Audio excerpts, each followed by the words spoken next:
The ladies looked at Stephanie with disdain. They did not understand at all why she came and why she was standing alone. They said that she came to meet the great magician. It's funny that anyone would pay attention to her, but they were completely confused when a magician walked toward Stephania. Stephania was very scared. She looked shocked. Shaniel Crowley reached out and gently pulled her cheek. He smiled and said she was silly. This is a story about the beloved of the continent's strongest mage. But, unfortunately, her fate is already sealed. When Stephania was younger, she was asked why she was bothering when she needed to get closer. Everyone consoled Angelica, assuring her that everything would be fine and that there was no need to cry. But the younger sister continued to cry, and Stephania approached her. She said that she brought hot milk with honey. Angelica pushed the mug away and said she didn't want it. The mother explained that Angelica was not feeling well and that Stephanie should not irritate her. Stephania apologized, but Angelica told her to just clean up after herself and leave. Mother asked Angelica to tell what happened to her.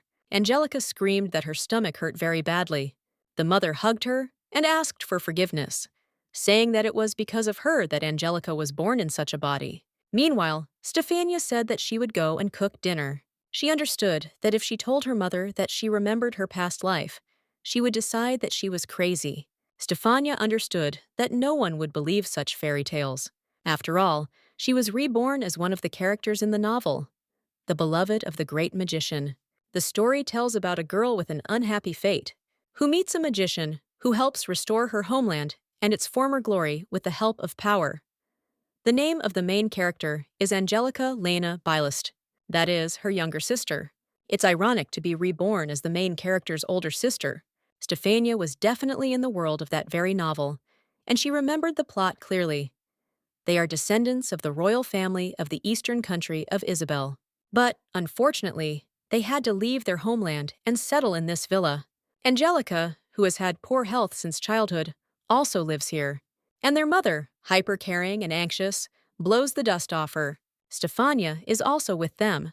After all, they are refugees from another country. They have no position, no connections, no money. Although she has been living in this world for a long time, but she still can't remember what role Stephania played in the book's plot. Perhaps she was just an ordinary secondary character whose fate remained unrevealed. A forgotten, unloved eldest daughter who carried out other people's orders. Every day, she regrets that God gave her a second life. After all, everything here is like hell, only on earth. Ash was delivering orders.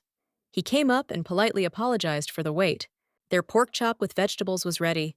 The gentleman expressed his gratitude and told Ash to bring another glass of beer. Boris replied that he would bring everything now, and added that another beer was already ready, as well as snacks for the guest. Their family has no money at all, so Stephania has to work in the evenings. To hide her identity, she pretends to be a young man named Ash and works as a waiter in a bar. It's quite a popular place, so the pay is good, but she has to work every day and she gets very tired. But at least here, Stephania can escape from reality, where no one needs her as the eldest daughter. One of the gentlemen noticed that Ash looked too pale and asked if everything was okay with him. The guy replied that he was fine, but the man thought that this was not true at all. His face was too pale, which suggested that he was unwell. His arms were like skin and bones, too frail for his age. The man said that they had a doctor there and offered to examine the child. Another visitor echoed this. Ash works here every day. He needs a rest. Otherwise, such work could drive him to the grave. Ash said again that he was really fine, but then he started coughing. He coughed up blood, apologized, and suggested that he probably just had a cold. When they saw blood on his hands, they immediately told the doctor to examine him immediately. Ash objected, arguing that it was not necessary, but he was persuaded that the examination would be free and that he should not be stubborn. The guy apologized again, saying that he knew he needed to rest more, but that he really didn't have any pain. He added that men were simply exaggerating, but the doctor disagreed. He was surprised that Ash was still standing on his feet. All the symptoms pointed to Jug's disease. This is a very rare and incurable disease. At that moment, Stephania realized that she knew what was going on. The worst thing about this disease is that the body gradually stops functioning. And then she remembered everything. The doctor said that he was aware of his illness, but a cure for it had not yet been found. Therefore, unfortunately, A painful and terrible death awaits him. At that moment, Stefania realized why she didn't remember anything about her fate. This is all because in the novel itself, she was only mentioned in passing. Then Ash decided to check with the doctor how much time he had left. The doctor was silent at first, but then noted that, judging by the symptoms, he had almost no time left. The girl wanted to know more precisely, so she asked him again to say specifically. Then the doctor replied that if he was lucky, he could live for another 3 months. His condition indicated the final stage of the disease, so death could have occurred earlier. As stated, there is no cure for this disease due to its rarity. Therefore, he is powerless to help in any way, and he is sincerely sorry. The doctor apologized, but Ash approached him and asked him to just raise his head. There is no need to worry so much, because everything will be fine with him. The doctor noted with confusion that he couldn't be fine. He was in the last stage of the disease. But when he finally looked up, he saw Ash smiling and saying that everything was indeed okay. It was hard to let her leave work, but Stefania was finally able to be alone. Everyone got drunk and began to mourn her imminent death. Milana could never imagine that someone would worry about her so much. It's ironic, because they knew almost nothing about her. But they were more worried than her own family. Suddenly, she heard strange sounds and noticed 2 children in front of her. One of the boys angrily asked why she was hanging around there, and then he looked at her more closely and decided that she must be a servant. The girl noticed that Stefania looked miserable. She smelled of fumes, and it was just awful. Who would have thought that such rabble lives in such a luxurious house? And indeed, everyone disappeared somewhere. And today, strange things started happening at the villa.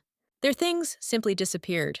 As if someone had stolen them, Stefania just smiled at the children and asked what they were doing at the gate of her house so late at night. They replied that it was none of her business, since she was just a commoner. Then she remarked that in that case she would probably leave. But the boy told her to stop, and the girl warned her. If she told anyone that she saw them here, then she will personally take care of getting rid of her and her entire family. A few minutes later, Stefania finally entered the house. She shouted that she was back and saw her sister, who said that she was late. Stefania asked Angelica why she still wasn't sleeping. Angelica said that her little sister was suffering from illness, lying in this backwater like in a cage, and Stefania dared to walk around bars and have fun without remorse. Stefania was shocked and tried to explain that Angelica had misunderstood everything. Angelica continued that it seemed that the very thought of such a miserable existence was burdensome to her little sister. Being born with these cursed eyes is the real reason they had to flee their home kingdom. The gist of it was that both sisters were born with cursed eyes, while all members of the royal family had blue eyes. No one was happy about their birth. And then Angelica admitted that she envied her sister. Stefania may not have been born with blue eyes, but she was a healthy and strong girl, able to go out whenever she wanted. But Angelica is weak and always in pain. But she understands why Stefania was lucky to be born like this, while she is destined to rot within these walls. Stefania remained silent. Angelica was wrong. After all, in the novel, the main character was precisely she, Angelica, the princess of an eastern country who lost her older sister to an incurable disease. After Stephanie's death, according to the plot, Angelica changed greatly. The loss deeply affected her worldview. In the novel, she became completely different. Now they seem to have reached the very beginning of the story, where her sister dies. Latushka approached them and asked why Angelica was still not sleeping. She noticed that the house was getting cold at night, and that it was high time for Angelique to be in bed. The girl turned away and demonstratively walked away. Stefania turned to her mother, who followed Angelica. The woman turned around and asked what she wanted from her. Her face was indifferent. Stefania said there was something she wanted to discuss with her. The mother sighed heavily and replied that she should wait until tomorrow morning. She was very tired, but Stefania thought she wanted to say something important. The mother became angry and told Stephanie to stop being selfish and let her sleep. 3 months have passed, and she still cannot believe that she will soon die again. However, it is inevitable. Since she is destined to die a second time, she would like to see Mr. Chenille at least once before that. The great magician Chenille Crowley is her favorite character from the novel, and Angelica's future husband. She really wants to see him in person, even if only for a moment. All she misses is looking at his face, smelling his scent, watching the expression in his eyes. This will help her find peace forever. Suddenly, she stood up and thought. She began to wonder what could possibly stop her from meeting him right now. After all, she literally lives in the world of this novel. Then she shook her head and made a firm decision. Since she is destined to die, she will fulfill her cherished wish. So, she will definitely meet the master. The husband went to the same doctor who had already examined Stefania earlier. The doctor was surprised to see her and could not understand who was standing in front of him. But, looking closer at her face, he recognized Ash. Stefania said she came to thank him and say goodbye. The doctor asked where she was going to go. The girl replied that she was heading to the Central Lands. Then the doctor thought about it and suggested that perhaps there were doctors there working on a cure for Jug's disease. However, in her condition, travel could be extremely dangerous. Stefania smiled weakly and said that there was no need to worry about her, because this was her personal, last, and selfish wish before the inevitable end. The doctor noted that if she had decided so, then no one had the right to stop her. She agreed to this, thanked him, and bowing, expressed her gratitude for him telling her the truth. The gentleman only added that he was a doctor, and this was his duty. Stefania still said that she was very grateful to him. He noticed that the guys at the gate and from the bar would probably want to say goodbye to her. The girl quietly said that she would also like to say goodbye, but time was running out. As Stefania turned and walked away, the doctor addressed her one last time, saying that he didn't know if they would be able to meet again, but he asks her to fight for her life until her last breath. The girl gave her name as Stefania Lana Bilest, and I really asked him to remember this name. After bowing, she began to leave, and the doctor was shocked. She is a member of the royal family, the one who was of no use to anyone since birth. The irony of her fate is that her current life is no different from her previous one. A sick younger sister, a mother immersed in overprotection, and she, the older sister, was obliged to work every day to provide her sister with expensive treatment. All this reminded her of some strange déjà vu. In her past life, she died from constant overwork. Now she is being killed by an incurable disease, and she cannot understand why she is so unlucky. Both then and now, everything is like complete hell. But he exists in this world. Cheniel Crowley. Then she died without knowing life, trying only for others. But now she wants to devote the rest of her days to fulfilling her own desires. After some time, Mr. Kucher reported that they had already arrived. And so Stefania saw for the first time the homeland of the magicians, the Central Lands. Here lives Mr. Cheniel, and among the locals are people from the Eastern Kingdom to which Isabella belonged. But in addition to the 4 kingdoms, a great land of magicians and sorcerers arose. Its name is the Central Lands. Since this is the homeland of all magicians, the people here are proud, arrogant by nature, and do not treat outsiders well. Therefore, it is better not to attract unnecessary attention to yourself. We need to act according to the original plan. Stefania suddenly turned around and heard a scream. She had previously thought that the author was exaggerating when he said that the inhabitants of magical lands were arrogant, but then she saw it with her own eyes. The man was loudly indignant, insisting that he had an appointment for today. But now he was being thrown out because a line had formed. We need to leave immediately, otherwise the magic might affect her too. Turning around again, Stefania noticed the other guy also starting to cast spells. Perhaps it was fate that brought her here, since she is still alive. Suddenly, someone came up and asked if everything was okay, calling her Milady. The girl turned around, but didn't see anyone, so she began to look around. At that moment, she heard a voice from below. The guy said he was below, and looking down, she saw a young boy. He was very nice. The boy noticed that the lady must be ordinary, and said that it was dangerous for her to be here alone. Therefore, he advised her to leave here as soon as possible. Norms are people who don't have magic. Stefania hasn't done anything yet, and he already realized that she doesn't have powers. The boy noticed with irritation that everyone was tired of adult magicians. They were always arguing over trifles. Stefania thought he must be a local and might know how to stop them. She was worried that the magicians could destroy the entire city. But the boy calmly said that the lady should not worry.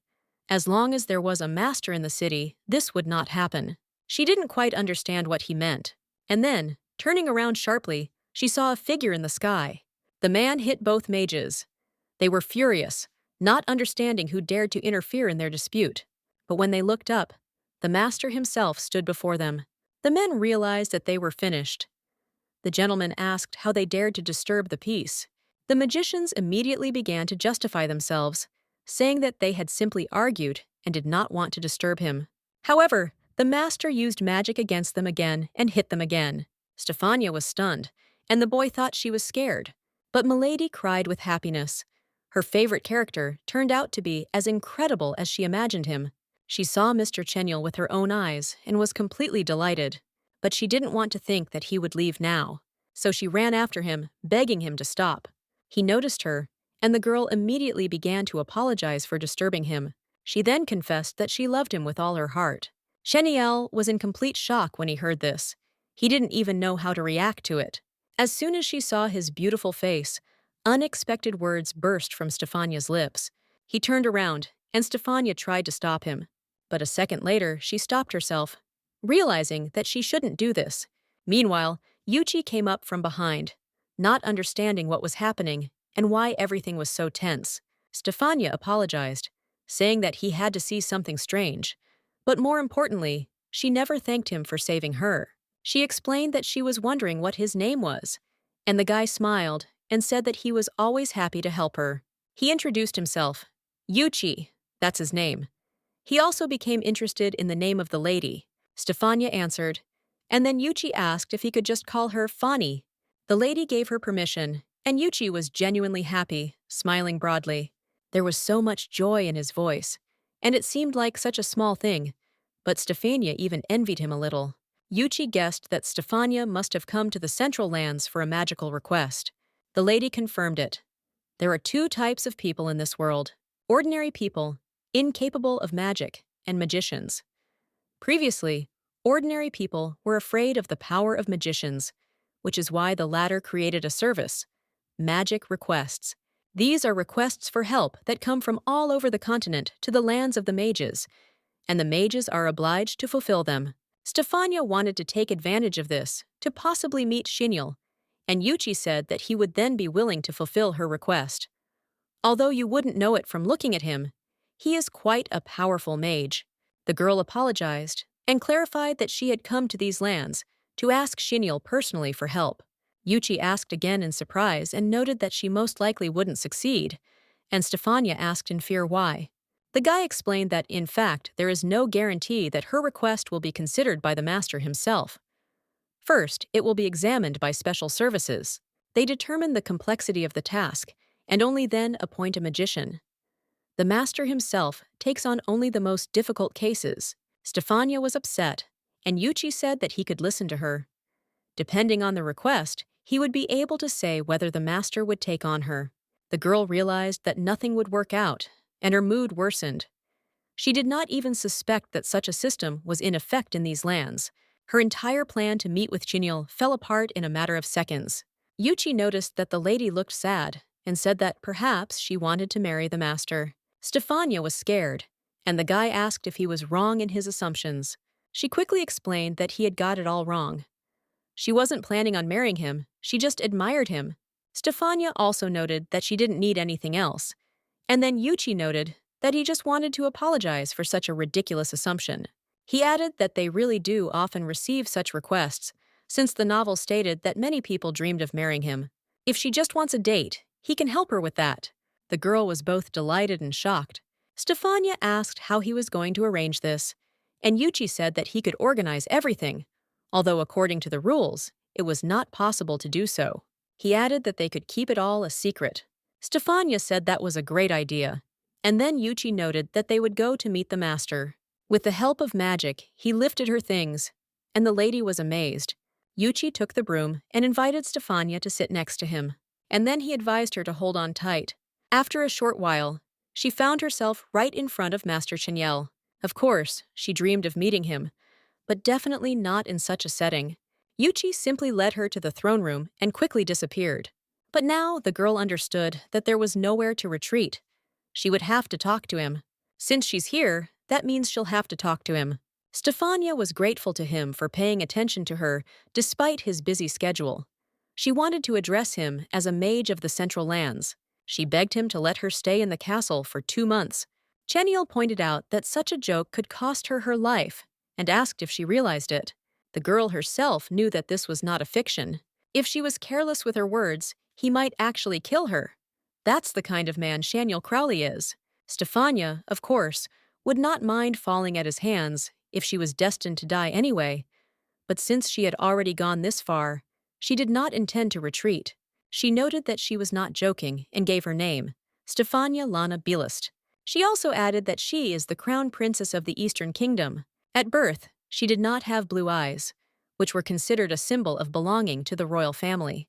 She was banished, despite the fact that royal blood still flows in her veins. Here, in his country, she is not afraid of the laws of the Eastern Kingdom. The Central Lands are a state where foreign laws do not apply. Everyone has the right to protection and support in these lands. Even if her father, the king, found out where she was, he still wouldn't be able to do anything to her. Stefania said that she understood that she could not enjoy his hospitality forever, and therefore wanted to go to another continent. However, now she has neither the money nor the documents to sail there, and so she is asking for asylum for 2 months in order to have time to earn money and leave this country. And it didn't even sound like a lie. But Mr. Cheniel himself did not know what to think about what he had heard. He noted that even if she really was a princess, he did not understand why he had to keep her here. That's right, no magician will fulfill requests without some benefit for themselves. She needs to offer something valuable in return. And then, perhaps, Cheniel won't be able to refuse Stephanie. Suddenly, the girl said that she would now explain everything to him. She started talking about the night of the full moon and noted that he hated her. The power of magicians increases depending on the phase of the moon. During the full moon, they reach the peak of their abilities. But only Mr. Cheniel, the most powerful magician, cannot bear this day. The full moon takes magicians to a new level, but the master's power gets out of control, causing him hellish pain and suffering. Only Stefania knew about it because she had read the novel. Probably the gentleman is already feeling unwell. After all, the full moon is very close.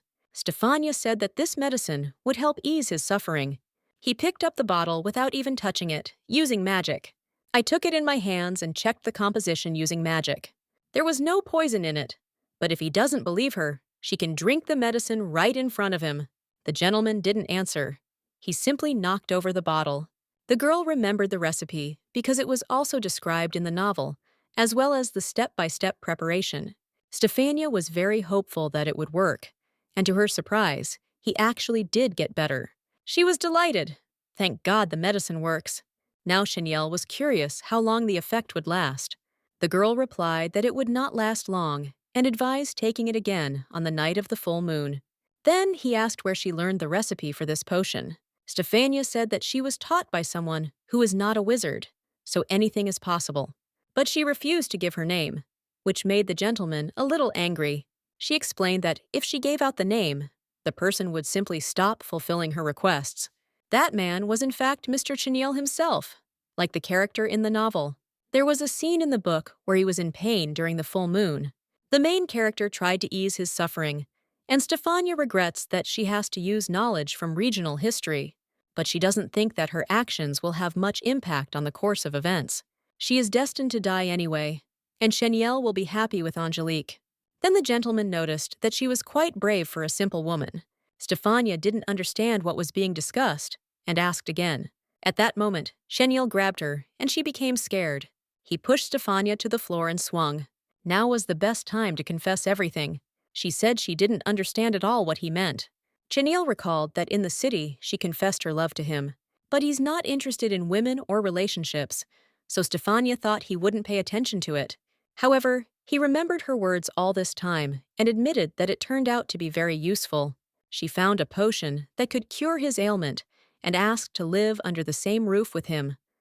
Her intention was not just to help, but to seduce him, as many other women had tried to do before her. Stefania was amazed and did not immediately understand what he was talking about. The gentleman calmly explained that he sees through people, and for him there is no secret in their intentions and feelings. She was not interested in his personality or true feelings at all. The main thing for her was to obtain the status of the great magician's woman and enter this circle of influential people. The girl became angry, considering his words unfair, and firmly stated that he was wrong in misjudging her intentions and feelings. He noticed that she stood up from her seat and began to confront him, showing determination and a willingness to defend her opinion. She admitted that she doesn't know what exactly drives other women, and she doesn't intend to speak for everyone, only explaining her own feelings. However, he noticed that he really liked her, and it was felt in her eyes and behavior. Despite her words and attempts to hide her emotions, she noted that he had the right not to feel love for her, but he would never allow anyone to dispute the sincerity of his feelings, which meant everything to her. The gentleman was amazed by such frankness, and Stefania herself thought that she had fallen in love with him the very moment she first met him. Her life was filled with trials, disappointments, and bitterness, constant difficulties from which there was no easy escape. Only Cheniel, in this world full of dangers and loneliness, remained her support and outlet, giving her hope and strength to live on. In the most difficult moments, when she felt difficult and sad, she reread her favorite passages related to Cheniel, and this helped her not to break down. She had no intention of becoming his wife. It was not part of her plans. For her, it was just a situation that she did not want to complicate. Yes, she liked him, but she had to leave the continent in 2 months. She wasn't going to change her plans for someone, even if the feelings were mutual. The gentleman was silent because he did not expect such directness and determination on her part. He was surprised that she knew so clearly what she wanted and what she did not. Then he suddenly sat down next to her. This caused Stefania a real shock. She could not understand what exactly was happening. She looked at him and he smiled, as if asking if she really loved him. His gaze was soft, but there was a seriousness in it. The girl replied that it was true and that she loved him very much, no matter what. This confession came from the heart, and he noticed it. After her words, he smiled and was silent for a moment, then said that if that was so, then he agreed to fulfill her request, whatever it might be. Stefania was completely shocked by his words. He confirmed that he was serious and that his intentions were real. The girl promised that she would live quietly, as if lower than grass and quieter than water, so as not to disturb him and not create problems. She had given her word that she would not disturb him, and yet she wondered why he had asked her about her feelings, why it was important for him to hear it. Cheniel explained that he simply wanted to confirm one important fact once again. He realized that she was ideal for the role of his bride, and this decision was almost final for him. The girl was shocked and confused. She did not quite understand what he meant by his words. He noticed her confusion and, smiling, asked if she was listening to him at all and understood what he was saying. The girl agreed, but did not fully understand what exactly the gentleman was talking about. His words seemed unexpected and a little incomprehensible to her. The gentleman, surprised by her answer, said that she was the ideal bride for him. The girl could not understand why he decided so and what it meant. For her, this meant that he wanted to marry her, but she could not explain to herself why he chose her for such a step. In the original story, the gentleman only loved the girl's sister, Angelique, and his feelings for her were the only ones she knew. She had absolutely no idea what she had to do with it and why she was being drawn into these conversations, and the gentleman asked her not to take his words the wrong way. He had already started dating different women every month who were interested in his hand, and so he decided that marrying her would be a smart move. Then the girl realized that for him, this was simply a profitable, strategic marriage in which love had no meaning. Thanks to his status as a great magician, the Lord gained power over the Central Lands, which made such a marriage even more important for both parties. Cheniel was recognized as the most powerful ruler among all the kingdoms on the continent. His power extended far beyond the Central Lands, causing respect and fear. For many, becoming the wife of Mr. Cheniel meant gaining incredible status and influence, because the heart of such a man opened access to the heights of power and wealth. The girl who won his favor became the wife of the most influential man on the continent, which automatically made her one of the most prominent figures in the entire kingdom. But he began to be suspicious of her, realizing that many women pursue only selfish goals, dreaming of becoming his bride for the sake of fame and wealth. Although the girl herself was not against the fictitious marriage, she knew that she would only live with him for 3 months, and in 2 months, she would be forced to leave the Central Lands forever. She frankly warned him to think carefully about whether such a temporary union suited him, because after 2 months, their paths would diverge without return. She reminded that their marriage would not last long, and this must be taken into account so as not to have illusions and not to expect anything more from the relationship. And although they won't be able to avoid rumors if they get married quickly, the gentleman made it clear that he doesn't care at all and is prepared to face the consequences. The main thing for him was that she officially became his bride. Then her presence in the Central Lands would not look suspicious to those around her. In addition to himself, Lord Shinyal's castle was home to many other mages, each with their own level of power and influence, creating a complex hierarchy. If a norm suddenly appears in this place, it will definitely attract unnecessary attention and raise a lot of questions that are best avoided now. The attention of others could lead to trouble. But by acting as Mr. Shinyal's fiancé, she will be able to avoid the wary glances and suspicions that usually surround her. This status gives her protection and an excuse not to explain herself. Realizing this, she decided to agree, although inside she felt hesitant. Agreeing meant a new page, a new role, and potential challenges to overcome. The gentleman smiled and confirmed the agreement, as if this had removed all doubts and made the situation more real. His confidence was encouraging and inspired hope, but soon she began to think about how she should now behave so as not to look out of place in her new role and not to harm herself. A plan of action began to emerge in her head. Perhaps she should have acted in a manner befitting her position, carried herself with dignity, and displayed a confidence that could protect her. However, the gentleman said that it was not at all necessary to strictly adhere to certain rules. One could remain oneself, which surprised and calmed her down a little. Despite this, the lady was a little upset and stood up, feeling that perhaps she had overdone it with her excitement and worries. At first, she was introduced to a bodyguard, a person to whom she could now turn with any questions and who would be her protection in her new life. The girl was surprised when the guard suddenly left, leaving her alone, without explaining the reason for his sudden departure. At this point, the gentleman said that the one who knocked should come in, showing attention to the events outside the door and maintaining an atmosphere of importance. A very handsome young man with unusual violet hair entered the room, which immediately attracted attention and made me interested. She was glad to see the master, although internally she did not understand who exactly this person was and what role he would play in her life. The girl could not remember this character at all, which created additional tension and mystery around the meeting. The young man noticed her immediately, and his gaze indicated that he too felt something when he met her, as if it was an important moment for both of them. He realized that some half-witted fan had once again gotten to the gentleman, so he treated the situation with a little irony. This was already a habit for him. He asked for a little time to quickly get rid of the obsessive girl and put everything in order, assuring that everything would be fine later. But the gentleman suddenly declared that this girl was his bride, like a cloud hanging over him, and this surprised everyone. After these words, the guy was in complete shock, and the master added that from that day on, the girl's safety was his direct responsibility and part of his salary. The guy was completely shocked. He did not expect such a turn of events and could not come to his senses from the news.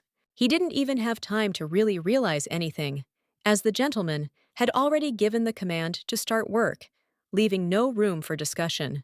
The guy tried to get an explanation, wanted to understand the whole situation, but the gentleman had already disappeared, as if he had dissolved into thin air. They didn't explain anything to anyone, they just left. This was typical Cheniel style, which had to be put up with. The guy noted that he himself did not really understand anything, but since the master himself said so, he would carry out this task without questions. The girl introduced herself, gave her full name, and expressed her joy at meeting him, trying to act confidently. The guy introduced himself as Elliot, their master's right hand, the one who is always there and supports in any business. The girl was surprised and did not understand that a character named Elliot could appear in the book. It sounded unusual and strange. The boy thought that perhaps his beauty had truly captivated Milady, and that explained her attention. Stefania was surprised, but he noticed that he could understand her feelings, which is why the master took him into service. He is narcissistic, and that says it all. He claimed that his beauty was so unusual and perfect that he felt embarrassed about it. This self-perception seemed both a gift and a burden. He said that this world was both a gift and a curse, because he was born with perfect features, as if created to be admired. But this made his life difficult. The girl quickly realized that in front of her was an unusual person, with an unconventional view of himself and the world. She would have to get used to his oddities, otherwise it would be difficult to communicate. He asked Stefania to listen carefully to his words, as if he wanted to convey something important that could influence her perception of his personality. He admitted that it is not easy to live with such an appearance, because beauty sometimes becomes the cause of loneliness and misunderstanding among others. These revelations of his caused Stefania to have an anxious premonition, and after a couple of hours, his stories were already beginning to irritate her, preventing her from concentrating. The girl felt very tired from the constant conversations. She did not understand how much longer this would last and how long she would have to endure his obsession. He noticed that no one present was really listening to him and complained that he was having a hard time because his beauty was attracting too much attention. Stefania decided that the conversation about his appearance had dragged on too long and said that she thought that was enough talk about it today. It was time to change the subject. She also noted that it was already night outside and he should consider stopping their conversations and letting her rest. The girl planned to spend the night in this castle, and she really wanted to relax a little and forget about the endless conversations and noise. He apologized for his chatter, admitting that he hadn't even noticed how long the conversation had dragged on, and he sincerely regretted any inconvenience it had caused. He was so carried away by his stories that he completely lost his tongue, but now he saw her off with a good night wish, as if he wanted to show respect and care. The girl was very happy, because now she would have the opportunity to rest a little and take a break after long labors and worries. It became a real respite for her. As they walked down the long corridor, Elliot suddenly slowed down and seemed to stumble, as if something invisible had suddenly appeared under his feet, forcing him to slow down. The lady was surprised by the servant's behavior, because usually he was never late and always remained calm. Now he suddenly became quiet and thoughtful. After some time, they finally approached the chambers where peace and quiet awaited them, a place where they could rest from all worries and cares. Elliot stated that he considered himself one of the most beautiful people in the world, although this idea seemed arrogant and a little strange to many. However, he immediately asked Stephanie if she knew who Master Chenyl Crowley was, explaining that this gentleman was considered to be a man with an imperfect appearance. And it wasn't his face or his magic, but the fact that he was like a rare rose in the garden that no one dared touch, despite all its beauty and fragility. That was exactly how Elliot perceived the man, and his opinion was as strong and unshakable as if it were the absolute truth. So he asked Stefania to listen carefully to his words, because he really loved beautiful things and understood their value.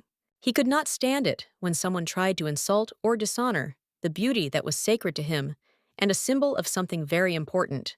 At the same time, he believed that the bride's behavior was disgracing the master's image and ruining his impeccable reputation in the eyes of others. After these words, Elliot suddenly began to laugh loudly and hysterically, as if splashing out accumulated emotions and nervousness. He also asked what exactly was the expression on Milady's face that had caused him so many questions and doubts. He knew perfectly well that her status was fake, that she was just playing a role, without any real power or influence. At the same time, he could not understand at all why the master needed such a bride, who only spoiled everything with her presence. Then he asked if it was all a lie, and the girl smiled, confirming that yes, that was exactly how it was. Stefania explained that due to the current circumstances, they would have to live here for some time. Apart from their status, there was practically nothing between them. Elliot noted that they were really only connected by status now, but he was sure that it would be their main unifying factor in the future. Stephanie didn't understand what exactly Elliot was talking about, and he explained that the master was a very charming young man who could charm anyone. Elliot added that it is not difficult at all to fall in love with the master, and sooner or later, Stefania may want to become his lover, although she herself does not yet know what she feels. The girl was sure that this was impossible, and insisted that she did not need such feelings and relationships with the master at all.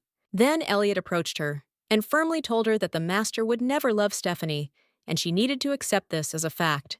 He stressed that it is important to remember this so as not to harbor illusions and not suffer in vain from unjustified hopes.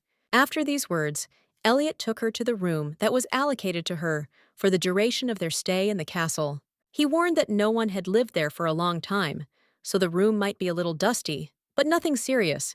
You just need to get used to it. Stefania was shocked by this description, because there was a lot of dust there, and it was noticeable right away, not just a little. Elliot explained that this was the reality, and the master asked to find a spare room for her, and this bedroom was the only one available in the castle. The girl calmly said that she understood the situation perfectly well and would not object to the current circumstances, accepting everything as it was. He introduced her to a bodyguard, although he was not obliged to do so, and the girl felt grateful for the care and attention shown. Still, she thought it would be a good idea to do some cleaning here, to at least tidy up the room a little after the long move. Elliot noted that he did not advise her to leave the room without his accompaniment, because without protection, something very unpleasant could happen to her. Frightened, the girl asked what exactly he meant, and why the situation seemed so dangerous to her. He just smiled, without explaining the details, wished her good night and left, leaving her with an uneasy feeling. The girl decided to tidy up the room a little, realizing that compared to living in the mansion with her mother and sister, it was much calmer and more comfortable here. This day seemed endlessly long to her, filled with new impressions and events that never ceased to amaze. Despite her fatigue, she felt joy. She met a guy named Yuchi, who was close to Xinyel. She would never have thought that on the very first day she would be able to meet Mr. Xinyel himself, which seemed like an almost incredible stroke of luck. She was even more struck by Xinyel's lively smile, which she saw with her own eyes, and this caused her genuine delight. The girl never thought she could be so charming, but at that moment she felt truly special. Apart from Elliot, the day had been a great success. She had met her favorite character, which seemed like a real miracle, especially being alive and well. All the positive events of the day significantly improved her mental and physical condition, filling her with energy and hope. She was sure that her mother must be in complete shock from her sudden departure, because it happened much faster than anyone expected. If Stefania had said goodbye to her mother in person, she would never have let her go, never allowed her to leave or forget about herself. Such a connection was too strong and painful. Now, Stefania was increasingly becoming what her mother had spoken of: selfish, self-centered, unconcerned with the feelings of others, as if justifying her actions. 3 days ago, she was doing laundry again, a monotonous and habitual task that allowed her to distract herself, at least for a short time, from painful thoughts and memories. Suddenly, her mother came up to her, her voice heavy, and said that she wanted to discuss something important with her that could not be delayed or discussed in the future. She reminded me that my birthday was coming soon, an event that promised to change everything and make me look at life from a new perspective.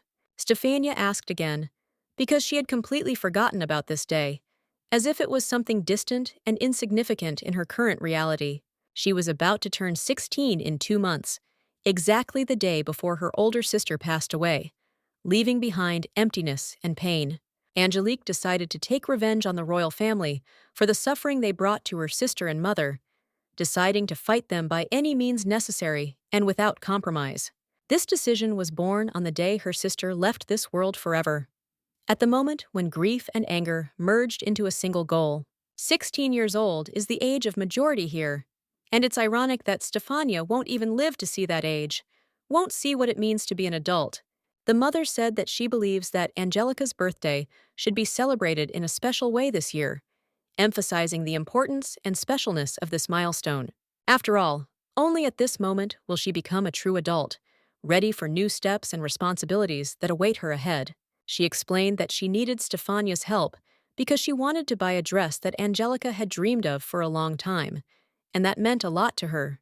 But Stefania politely refused, explaining that she would not be able to help despite requests, because the situation was complicated and required independence. She reminded that her mother always took more care of Angelica, especially in terms of gifts, so it was her mother's job to buy such a gift herself. It seemed pointless to Stefani to help, because on her younger sister's birthday, she herself would not be at home, and helping would be just a formality. The mother insisted that this day was especially important for Angelica, and the older sister should please her, show care and attention. But Stefania replied that this day is special not only for Angelica, but also for herself, because it is their common holiday. She noted that Angelica is already spoiled too much. Sometimes it goes beyond all reasonable limits, and supporting such an approach does not seem fair. The mother raised her voice, reminding Stephanie that she was the older sister and should take care of the younger one, support her, and praise her constantly.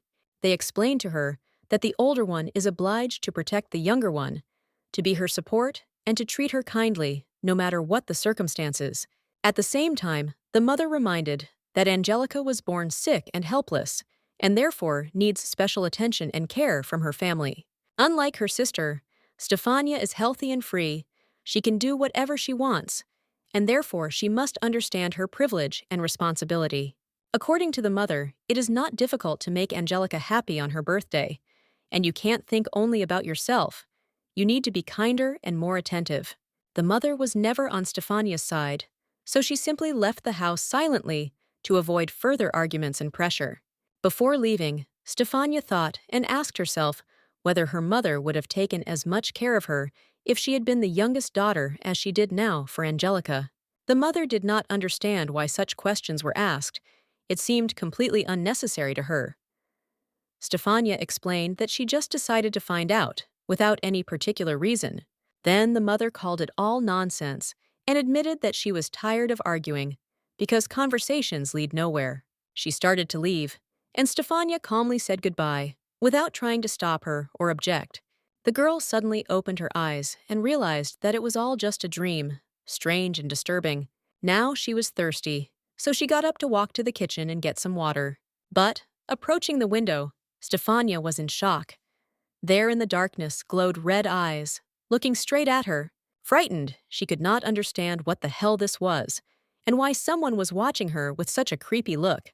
Elliot's warning to not leave the room without his company came to mind, or else trouble might happen. Perhaps these strange eyes were what the servant had warned her about, and that she was indeed in danger. In the morning, Elliot came to see her, and she immediately told him about the red eyes by the window, trying to find an explanation. The guy just smiled, admitted that he himself didn't know what it could have been, and couldn't answer her fears. The girl was left perplexed, and Elliot advised her to think for herself, because here you can find a lot that goes beyond the ordinary. In the castle, you can indeed encounter spirits, demons, and fairies, and perhaps some young magician summoned a familiar, but was unable to control it. The full moon was approaching, and with each passing day, the magical power of all the wizards in the tower grew stronger, as if energy filled every corner of the castle. This worried everyone who lived here. The girl noticed that he had warned her that if she left the room without his permission, it could be dangerous. She became curious as to how he knew that she would be safe in the room. Elliot explained that there was almost no place in the Heartlands where she could feel truly safe. Hostility surrounded her everywhere, and it was hard to accept. He also added that if she had no more questions, he had brought her breakfast. Modest, but necessary for strength and endurance in these conditions. The girl admitted that she understood that her appearance in the castle was unexpected, and they did not expect anything special for her here, which added to the feeling of loneliness and uncertainty. But deep down, she couldn't believe that this was all that was prepared for her, too modest to be real care or respect. Elliot smiled and asked if there was anything she really wasn't happy with, as if trying to figure out what exactly she was hoping for or expecting from this place. The girl shook her head, assuring that everything was fine, and took bread and water to at least slightly calm her hunger and anxiety, squeezing the simple food in her hands. Elliot smiled back, encouraging her humility and trying to create some warmth in their difficult situation to keep her spirits up. He noted that if she wanted to wash her clothes, the bathroom was on the right side, showing her that at least the small amenities in the castle were available, albeit with limitations. He was already heading away, but the girl asked him to stop so she could talk. She wanted him not to leave because she needed to discuss an important matter. The girl explained that she wanted to meet Mr. Chiniol in person to discuss some issues that could not be postponed. Elliot reported that Master Cheniel had left the castle because he had received an urgent assignment that prevented him from meeting now. He will return only in 6 days, and these days coincide with the full moon, which gives the situation special significance and tension. The master will need a new supply of medicine, and everyone must prepare everything necessary for his return to maintain his health. The girl admitted that she understood the situation and was grateful to Elliot for warning her in advance about the delay. Elliot replied that no thanks were needed, smiled, and calmly turned away, as if everything was a normal matter, without any particular consequences. At that moment, she still had no idea what kind of trials and torments Elliot had prepared for her later, hiding his true intentions. 5 days later, the girl found herself bedridden. Her condition worsened, and she felt very weak and tired. She was tormented by a sharp pain of hunger. The desire to eat was so strong that it became almost unbearable to endure. For 5 days, Elliot tried to make her want to escape the castle herself. He visited her only once a day, bringing her breakfast, water and bread, almost nothing else. Much to Elliot's and her own regret, she had no place to return to. It was hard to be here, not only physically, but also mentally, submitting to hopelessness. Eating only once a day, her strength was almost completely exhausted. Even just moving around the small room was very difficult for her. Her body refused to obey and succumbed to weakness. She couldn't sleep normally at night. The constant fear that those terrible red eyes would appear behind the door again haunted her and didn't allow her to relax and get enough sleep. She was shivering so much that if she did not begin to eat better, she would die of hunger rather than of illness. Her body was wasting away, and this condition became life-threatening. At one point, Stefania stood up and realized that things couldn't go on like this any longer. She realized that something had to change, otherwise the consequences would be irreversible. She realized that if she remained in this confinement for even one more day, she might not wake up in the morning. This realization became the final push for decisive action. Then she made the decision to open the door and leave the room, despite the fear and danger, for the chance of salvation and freedom. She walked slowly down the long corridor, feeling that it was important to find Yuchi, who was Cheniel's right hand and could help her with her affairs. The corridor seemed empty, but she felt the tension in the air.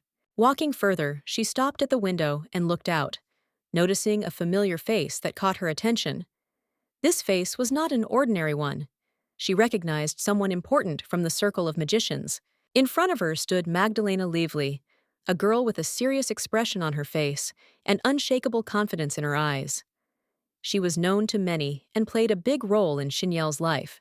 Magdalena was the main enemy of the main character, deeply in love with Cheniel, and was not going to give in a single step, which made her a dangerous figure in their story. It was Magdalena who constantly prevented Angelique, Stephanie's sister, from getting closer to Cheniel, stood in the way of their relationship with all her might, and wove intrigues. For many readers, Magdalena seemed too stubborn and obstinate, which caused irritation and dislike for her character, although she played an important role in the plot. The fan community has repeatedly left angry and critical comments about Magdalena, accusing her of being too intrusive and ruining the main relationship. In the original story, Cheniel tried his best to avoid Magdalena, and it is rumored that this is why he may have chosen Stefania as his wife, to get rid of her persistent attempts to get closer. Most likely, this is exactly how it happened, but if Stefania becomes Cheniel's bride, it could turn into a great danger, because Magdalena has her own dark and crazy plans. If she saw her now, it could be a fatal blow to her. Her condition was so fragile that even one meeting could lead to death. Stefania decided that she needed to leave quickly and hide in her room to avoid facing her face-to-face and avoid danger to her life. Soon after, the girl began coughing up blood again. Her weakness became more and more noticeable, and her health worsened with each passing minute. The cough intensified, and at one point she lost consciousness, falling down without strength, which caused alarm among those around her. Elliot, who was looking after her, was very irritated by her constant health problems. He already thought that she would die on the first night after her arrival. From the moment she was brought to the castle, Elliot had been watching the girl closely, trying to understand what kind of threat she could pose. But because of the magical barrier the master had placed on his office, He could not eavesdrop on their conversations. Only later, after hearing the master's wishes, did he understand that he wanted to get rid of Stefania. In fact, he was just a little short of being a serious danger to his master, and that calmed him down a little. The master's right hand, a young and still insignificant magician, seemed weak and harmless in the eyes of those around him. However, Elliot believed that this would not last long, because as soon as he forced Stefania to leave the castle, the master would immediately notice the potential of this hand. Elliot learned that Stefania was the crown princess of the Eastern Kingdom, and perhaps that was why the master did not resort to harsh methods to exile her. He wished that the girl would leave of her own free will, that no one would force her. It was important to maintain the appearance of her freedom of choice in this situation. After some time, Elliot reported to the master that the right person had arrived as planned. The message was short, but significant for further actions. The master opened the door and let the guest in. He took a chair standing in the moonlight, which gave the room a special mysterious atmosphere, as if everything that was happening was part of a big plan. Elliot said that everything went exactly as he wanted, and that the girl did not get into the castle. He emphasized that he personally took on this mission to show his responsibility. He was confident that he had fully understood the master's wishes and had completed the task flawlessly, expecting praise and perhaps a promotion or reward for his diligence and dedication. However, to his surprise, the gentleman grabbed him by the neck, which was completely different from what he expected. Such a sudden action made Elliot think that something had gone wrong. At this point, it became clear that the master was trying to kill Elliot right now. The situation became tense and critical. Elliot, sensing danger, begged the master to spare his life, realizing that his chances of survival had been sharply reduced. The gentleman suddenly let go of Elliot, and he fell to the floor, coughing, feeling weak and trying to pull himself together after a sudden attack of suffocation. Cheniel coldly asked where the girl was now, showing that her current location and future fate were important to him. Or, to put it another way, he admitted that he did not understand the meaning of their actions, and why this whole game with her presence or absence was needed at all. It was the master who instructed Elliot to get rid of her, and he himself was going to personally deal with the situation, but he entrusted this part of the task to the servant, counting on his loyalty and efficiency. Cheniel didn't take it for long and suddenly hit Elliot hard in the stomach, throwing him back to show his displeasure and strength, leaving no doubt about the seriousness of the situation. Elliot quickly rose to his feet and tried to explain, claiming that he did not understand at all why the master was so angry with him, because he was only following his orders and did not want to cause problems. He sincerely could not understand the reason for the master's anger, believing that all his actions were an exact reflection of the master's will, because he did exactly what he was told, without the slightest deviation. Cheniel, coldly and sternly, reminded him that he had asked Elliot to take good care of her, implying a more subtle and careful approach to solving the problem, rather than a crude execution. This statement further angered Elliot, who stated that he was aware of her status as the princess of the Eastern Kingdom, and therefore could not simply throw her out the door, so he asked the master to deal with her personally. Elliot was sure he was right, believing that the master wanted to get rid of her, as he did with other women, and he believed that he did everything correctly, acting according to unwritten rules and orders.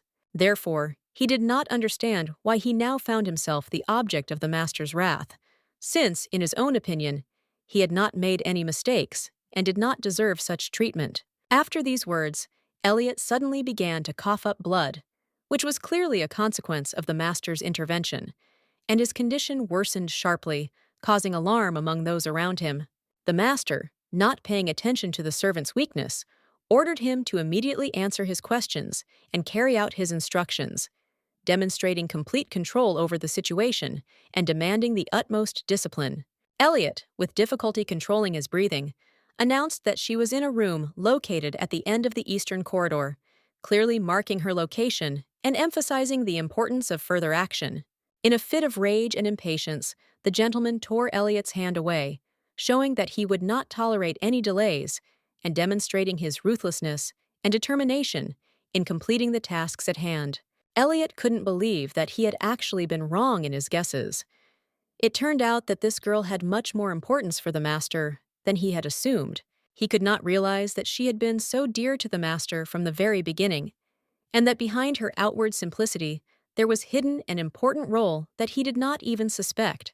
At this time, the gentleman had already teleported to Stephania, trying to be next to her as quickly as possible and help in the situation she found herself in. He carefully took her in his arms and again instantly disappeared from the place, carrying the girl to another place where she should be safer. Stephania woke up on a different bed, in an unfamiliar room, not understanding where she had been moved and why she was there. She was completely disoriented and couldn't understand where she was, because she had never been in such a place before. It seemed alien to her.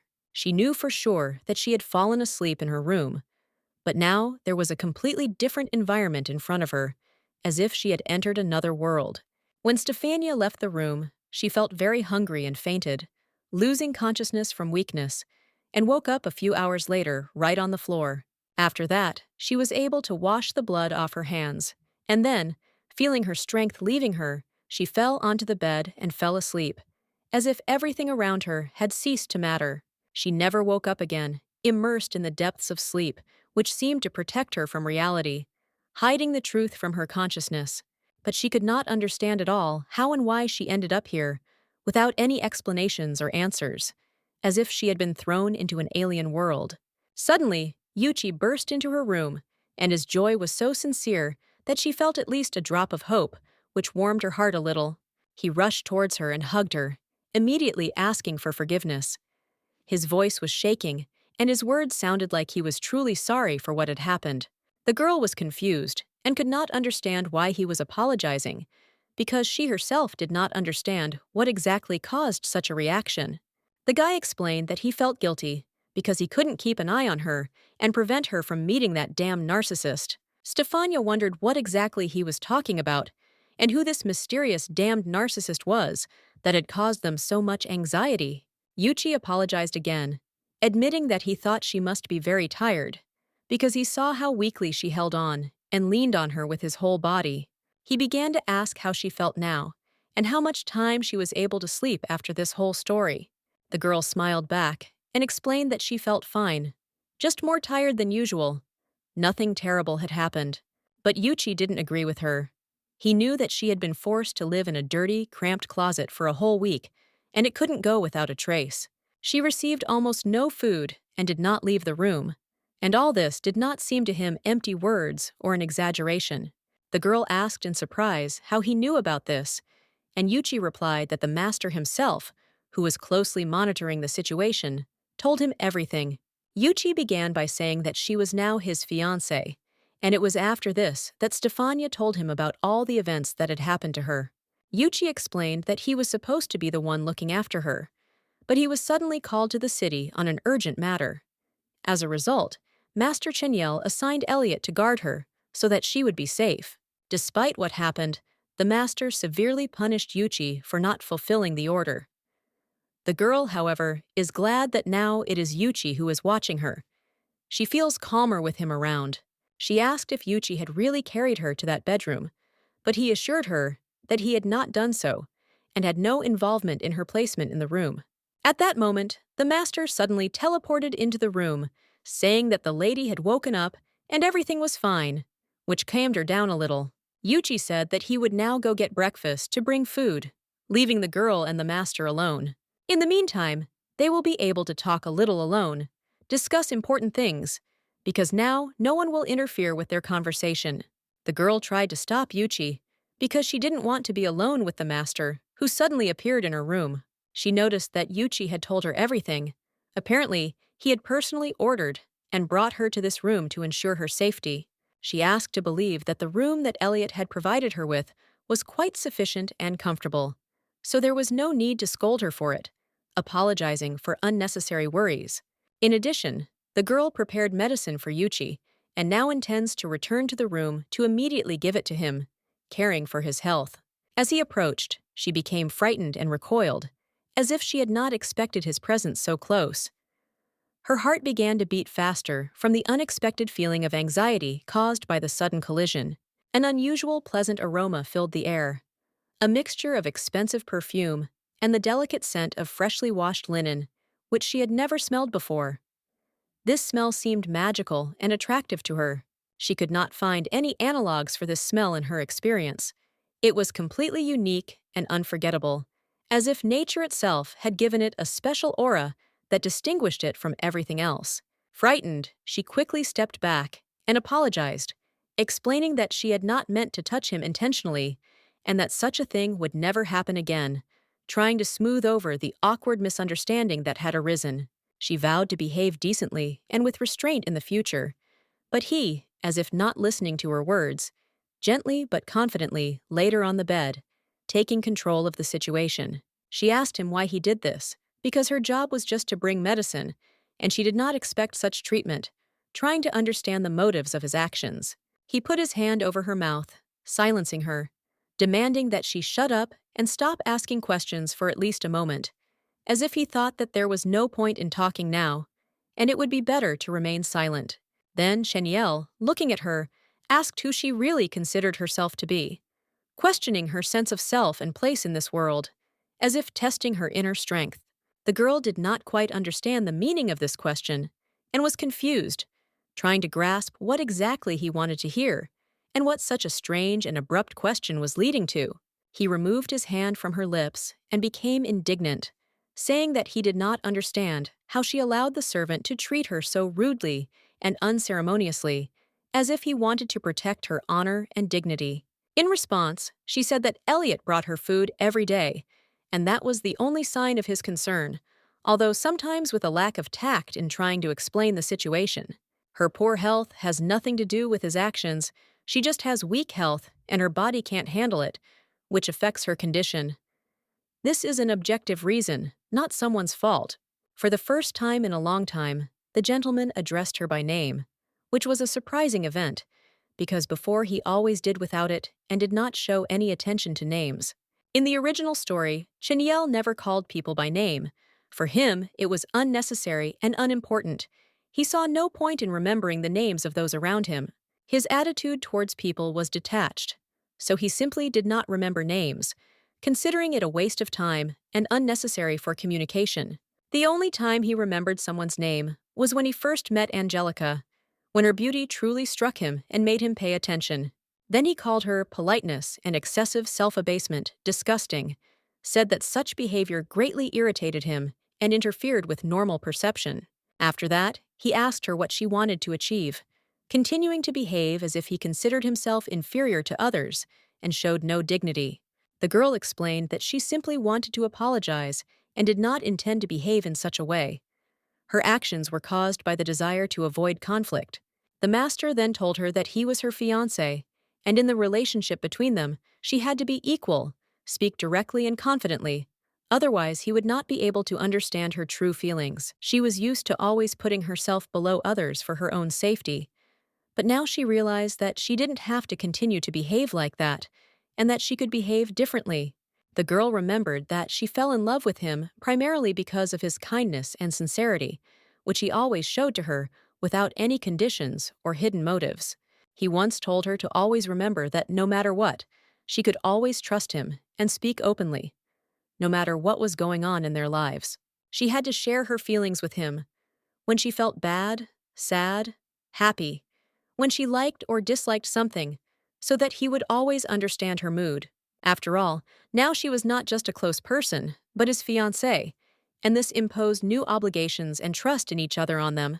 At that moment, Yuchi quietly entered the room and announced that he had brought breakfast, trying not to disturb the peace or distract them from their conversation. Seeing that the girl was not reacting, he quietly added that he would come a little later so as not to disturb her, and left, leaving the door ajar.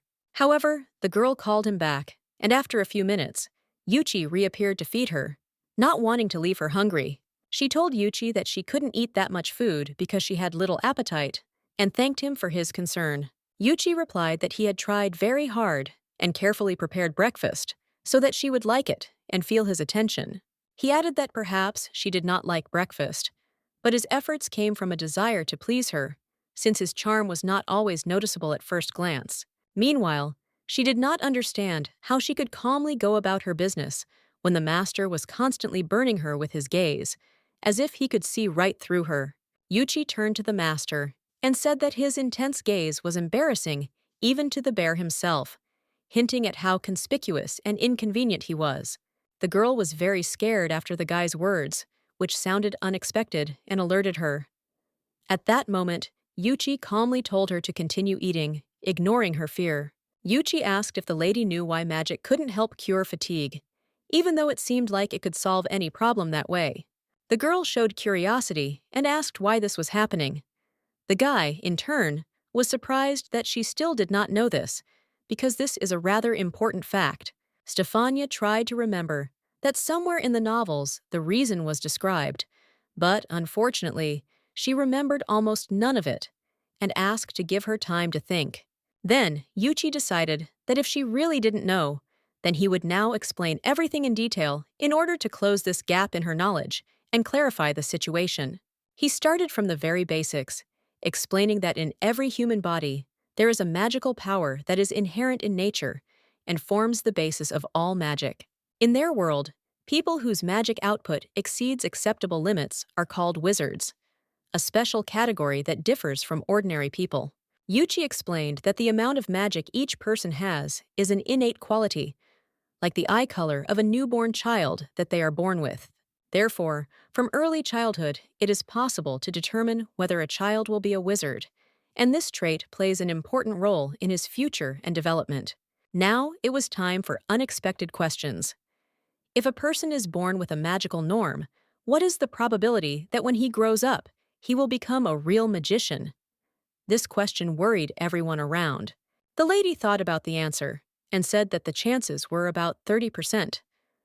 But the guy objected that this was wrong, and that such a probability was too high for a normal person. He claimed that a normal person has no chance at all to become a wizard, because the magical norm cannot develop into real power and will never reach the level of a magician. The girl listened attentively, and the guy continued, saying that a norm would never become a wizard, even if a full moon came or other mystical circumstances did not help change this fact.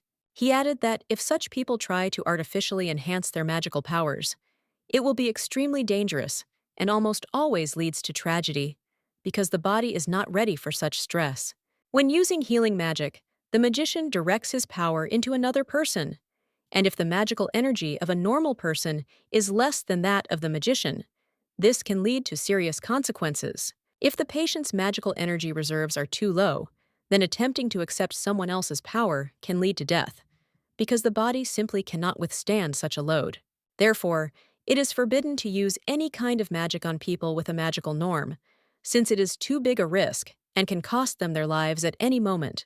He noticed that the lady was indeed very smart, and explained this by the fact that Yuchi was an excellent teacher who knew how to convey knowledge and support in difficult moments. Even before arriving in the Central Lands, she already knew for sure. No strength and no leg could heal her from the illness that was gradually taking over her body. The hope of a full recovery had disappeared, and now all she really wanted was to meet Mr. Cheniel, despite all the difficulties and fears. At that moment, Stefania Zoe became curious, wondering why the guy had even started this conversation, what he was trying to find out, and why it was important. He explained that when he was in her room, he noticed something unusual that immediately caught his attention and made him wonder about her condition. There was a bucket of water in the corner of the room, but this water was not ordinary at all. It was bright red, as if it had been mixed with blood. Using magical analysis, he was able to determine that the blood belonged to her, which indicated that she was hiding serious problems. The guy assumed that the girl was trying to hide something, because the blood couldn't just appear out of nowhere, and this indicated a big secret. He stood up because she didn't seem to be hurt, which meant he had to figure out where the blood was coming from and why it was appearing in the bucket. The girl could not admit the truth about her illness, because she knew it would lead to undesirable consequences, so she was forced to lie. She explained that she didn't want to tell anyone, but she was very dizzy from hunger and fell, slightly damaging the back of her head. That's why there was blood. The girl started bleeding, but she quickly cleaned it up and washed her hair thoroughly so as not to leave any traces of damage. Outwardly, everything looked neat and without signs of injury. The boy was shocked and alarmed to hear that she had fallen and hurt her head. He insisted on looking at the wound because he could not take the news calmly. She assured her that the bleeding had stopped long ago and the wound had managed to heal, so there was no need to worry. Everything had passed and was not causing her pain. However, the guy was not at all ready to calm down. He found it difficult to come to terms with the idea that she might have a head injury, and he continued to show concern. The girl, seeing his anxiety, only made the situation worse, trying to explain that in fact she was fine, and her head didn't hurt at all, so there was no reason to worry. The guy asked again if everything was really okay, as he was very worried and could not believe her words without confirmation. She insisted that she was indeed fine, and reminded him that he shouldn't worry too much, because it was just a small scratch. Yuichi noted that he had already said that normal magic could not heal this kind of injury, so his concern was quite justified, and he kept a close eye on her condition. He very persistently asked her not to remain silent if something suddenly happened, or if trouble arose. It was important to report it immediately, so as not to miss anything and to help quickly. Yuichi then promised to personally ensure that she would see a doctor as soon as possible and receive the necessary help without delay. Stefania nodded and said that she understood the seriousness of the situation and appreciated his concern, because such attention was very unusual for her. She even admitted that she wanted to ask why he was so kind and attentive already at their first meeting. It seemed strange to her. Yuichi explained that it was because Stefania was a kind of inspiration for him, something that gave him strength and hope. The girl did not immediately understand what exactly he meant, because she herself did not feel that she was doing anything special or worthy of praise. He just looked at her quietly, with the kindest, most sincere smile she had ever seen, wordless, but meaning so much. Stefania was never able to fully understand his thought, but that smile remained in her memory, warming and calming her heart. From this smile, it suddenly became light and calm inside her, as if all the worries and fears around her disappeared. Yuichi also brought new clothes for her, clean and neat, as if specially prepared for her, with care and attention to detail. He explained that the dress was magical, with a charm placed on it that allowed it to automatically adjust to the size of the person wearing it, fitting perfectly. Yuichi invited her to try on the dress, emphasizing that it was very beautiful and could help her feel more confident and better in this new world. And Stefania asked if she could really take this dress. The guy answered that of course, because it was created especially for her, taking into account all her wishes and sizes. The girl thought that the dress was sewn by Yuichi personally for her, but the guy explained that a sorceress lives in the castle who makes outfits for all the inhabitants. The sorceress who sewed clothes seemed familiar to her, as if she had already heard of such magic or encountered something similar before. Stefania had no idea that there was magic that could create or change clothes so easily and quickly. It seemed amazing and unusual to her. She asked the guy to convey her gratitude to the sorceress for the dress, which turned out to be special and very important for her at that moment. The guy didn't smile, but noted that it was Master Cheniel who had gotten the sorceress to sew this shirt for Stephanie, emphasizing the importance of this event. Stefania was shocked by this news, and the guy added that the master himself brought her here to the castle to protect and support her. The girl was shocked and did not believe it right away, because she thought that it was Yuichi who found her in that room and helped her get out. But it turned out that everything was different. The guy said that the master personally interrogated Elliot's servant, found out her exact location, and immediately went to her room, not allowing his beloved bride to be exposed to danger. Stefania noticed that she was not loved at all, and the relationship between her and the gentleman was completely different. But for some reason, the boy thought that there was true love between them. The girl was surprised. She did not understand at all what exactly the young man was talking about and why he was so confident in his conclusions, because from her side, everything looked different. She explained that before drawing any conclusions, he should tell how exactly Mr. Cheniel introduced her and what was said at that moment. The guy admitted that he didn't explain much. He simply said that from that day on, she officially became Mr. Cheniel's fiancée. He also noted that now the gentleman will be obliged to take care of her, make decisions, and protect her, as befits a future husband. Stefania was shocked, because the gentleman, again, did not give any explanations to his subordinates, and this is important. Everyone misunderstands their relationship, and she does not know how to leave in 2 months. She decided that she would definitely talk to Yuichi about this. because he was the master's right hand and could clarify a lot in this confusing situation. Therefore, the girl tried to explain to the young man that the situation was not at all what he thought, and everything was much more complicated than it seemed at first glance. But the guy just used magic to put a dress on the girl, added that it was very interesting, but it was time for him to leave and end the conversation. They agreed to discuss everything in more detail when the girl had finally recovered and was feeling much better. Right now, however, talking was premature and could only worry her. The girl tried to stop the guy, but he insisted that it was time for him to go and explained that he could not stay any longer. His farewell seemed hasty and a little tense. The guy noticed that the girl grabbed him unexpectedly tightly and felt that something was wrong. But she quickly assured him that everything was fine, and he decided not to ask unnecessary questions. She was moved to a more comfortable room, but despite the improvements, she was still afraid to be alone, especially at night, when her fears became stronger. She admitted that she actually once saw strange red eyes that made her really scared and haunted her. The guy was surprised by such a confession, and the girl added that although these eyes were seen only once, the image still does not leave her head and haunts her thoughts. These night visions made it difficult for her to sleep peacefully, and even daylight could not dispel the anxiety that had settled in her soul. The guy said he understood her fears and worries, and she, feeling supported, asked if he knew what could be the cause of such visions. He thought for a moment, trying to find the right words, and finally admitted that he knew who could be behind those red eyes, but it required a special time to meet. To meet this creature, you need to wait until nightfall, because only then is safe communication and finding out the truth possible. For now, he advised her to rest a little and gain strength, because the night was still far away, and now sleep and peace were what were important. Using magic, he created a soft blanket around her and laid the girl down so that she could relax and fall asleep without fear. He covered her with a warm blanket and calmly told her not to be afraid, but to sleep peacefully while he was nearby, guarding her peace. He wished that she would have only the warmest and most peaceful dreams with me, that the night would be filled with light and comfort, despite all the hardships of the day. Stefania woke up and immediately felt that someone was nearby, although at first she could not understand who exactly it was. The feeling was very strong and unusual. She rose from her bed and was surprised to see Monsieur Cheniel sitting quietly next to her, watching her attentively, as if guarding and protecting her that night.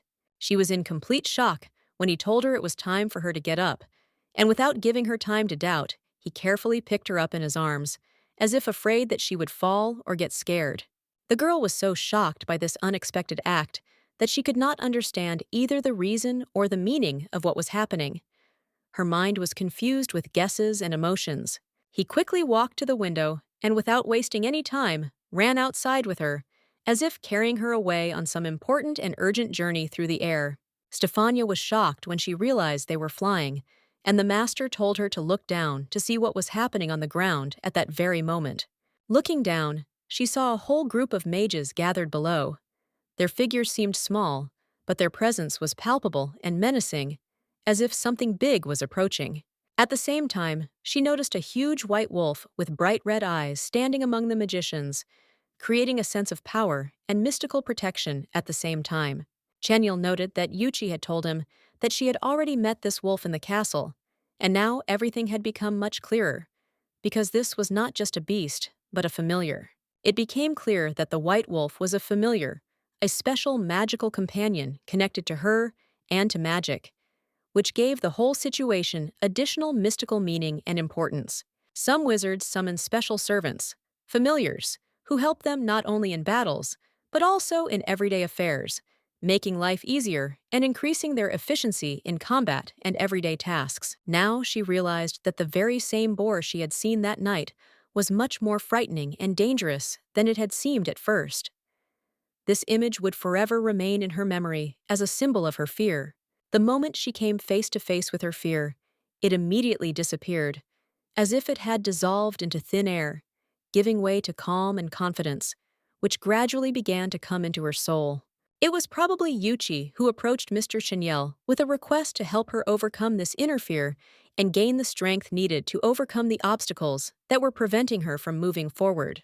Stefania couldn't hide her smile and expressed her deep gratitude to Mr. Cheniel for opening her up to this new way of looking at herself and showing her how to overcome her own fears. At that moment, while she was saying words of gratitude, they unexpectedly met face to face, and this chance encounter became special and was remembered by both for a long time.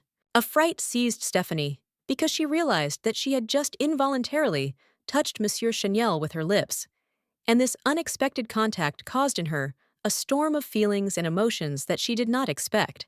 She touched his lips and immediately felt how she began to ask for forgiveness, although she did not want to at all. This moment made her confused and worried about what happened. Only now did it dawn on her how close they were to each other, as if the invisible line between them had disappeared, and the feeling seemed both frightening and alluring at the same time. She warned them that they should go downstairs so as not to attract unnecessary attention, because there were too many people around them who might start looking in their direction.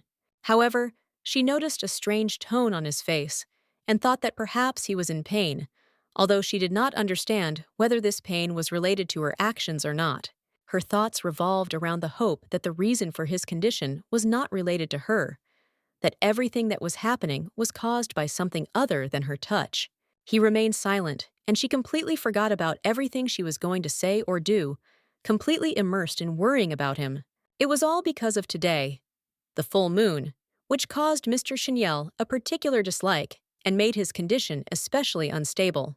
She didn't immediately understand what was happening when he suddenly teleported with her to his room, as if time and space had changed around them. When she entered, she saw him fall to the floor, and at that moment fear overcame her, because he looked extremely bad and helpless. Without thinking, she rushed to his aid, seeing that his condition was catastrophic, and every moment without attention could be dangerous. His magical energy burst forth with a force that was difficult to contain, as if there was an unbridled storm raging within him, threatening to break out. The moonlight suddenly touched the master, and it caused a violent release of mana in his body, which he could no longer control. It was all her fault, this strange and unpredictable moment. Stefania thought that all this chaos happened because of her fear, which had completely taken over her. In order to dispel this fear, Yuchi asked the master to do this for her, hoping to restore peace. Stefania's fear was so strong that she immediately understood that the medicine had to be urgently obtained and brought to the master in order to stop the growing crisis and restore his control over himself. Suddenly, she noticed that the gentleman was not going to let her go. He grabbed the hem of her dress and held her, as if not allowing her to leave, as if something in him resisted her decision. Stefania couldn't understand the reason for this behavior. Why was he stopping her now, when help seemed so necessary? It remained a mystery to her. She explained that she only needed a few minutes to bring the medicine and assured him that it would not take long, but the gentleman still remained adamant. She again asked him to let her go, insisting that she wanted to help only for his sake and wanted nothing more than to ease his condition and relieve the tension.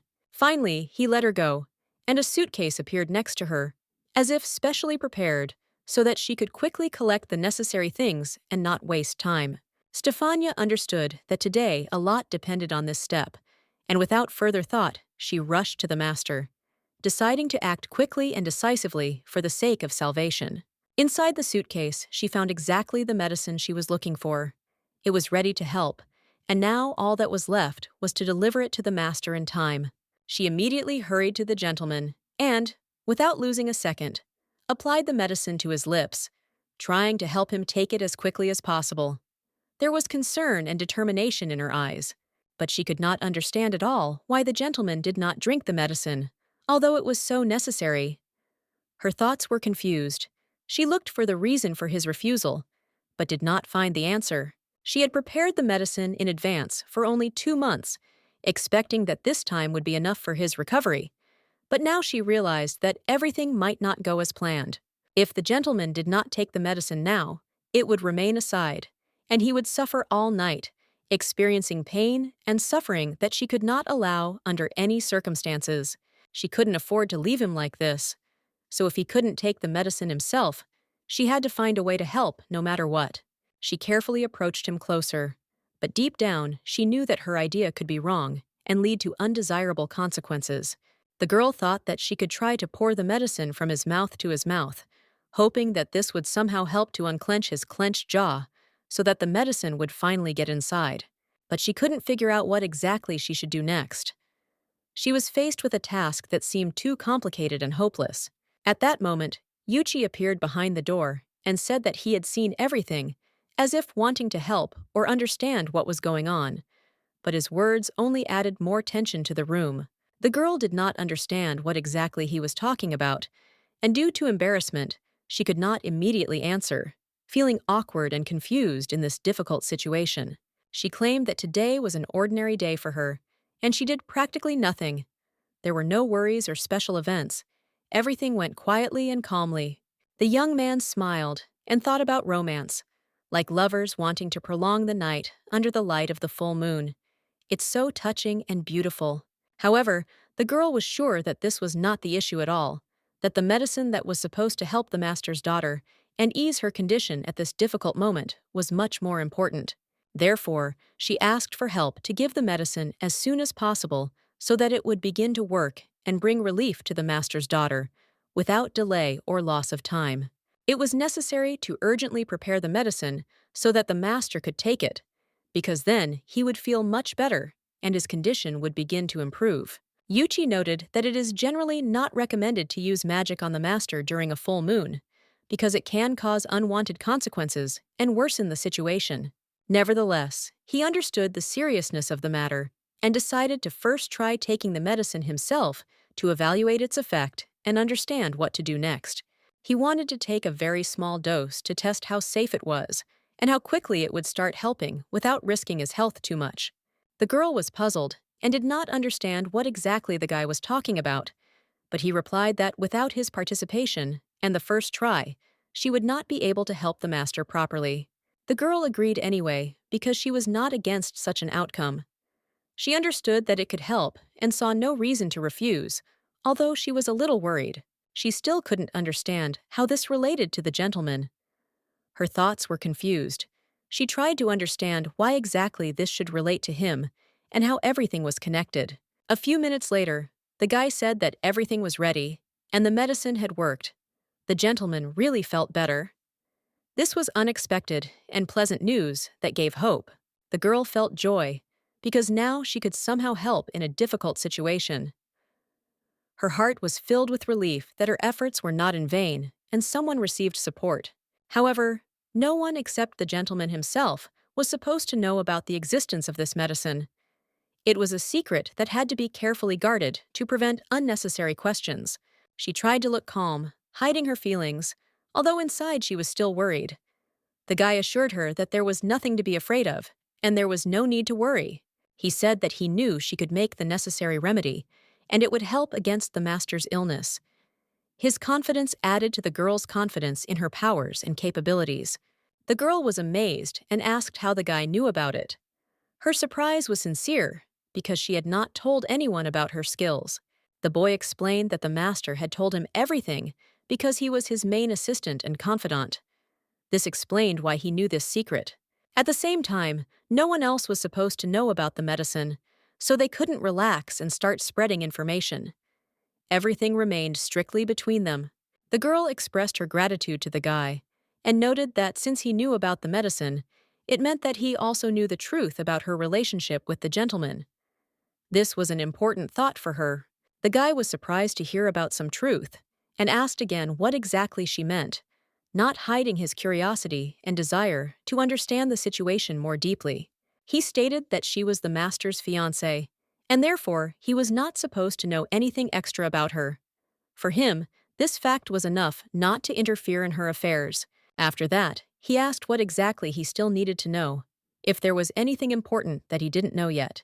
She had already had to say that she would be a bride for only 2 months, but he responded to this with unexpected laughter, as if he did not believe her words. He explained that he had been surprised by her persistence this morning, but he realized that the master had simply not revealed the whole truth, and so she had done the best she could. Yuchi smiled, confirming that during these 2 months, the girl would be under the master's protection. And that was it. No compromises. If she suddenly needs any help or support, she should immediately report it, without delay or concealment. The girl responded with a smile and expressed sincere gratitude, realizing that the conversation was over and it was time for him to leave. In addition, he added that he would like to show Stefania something important that could change a lot in their future relationship.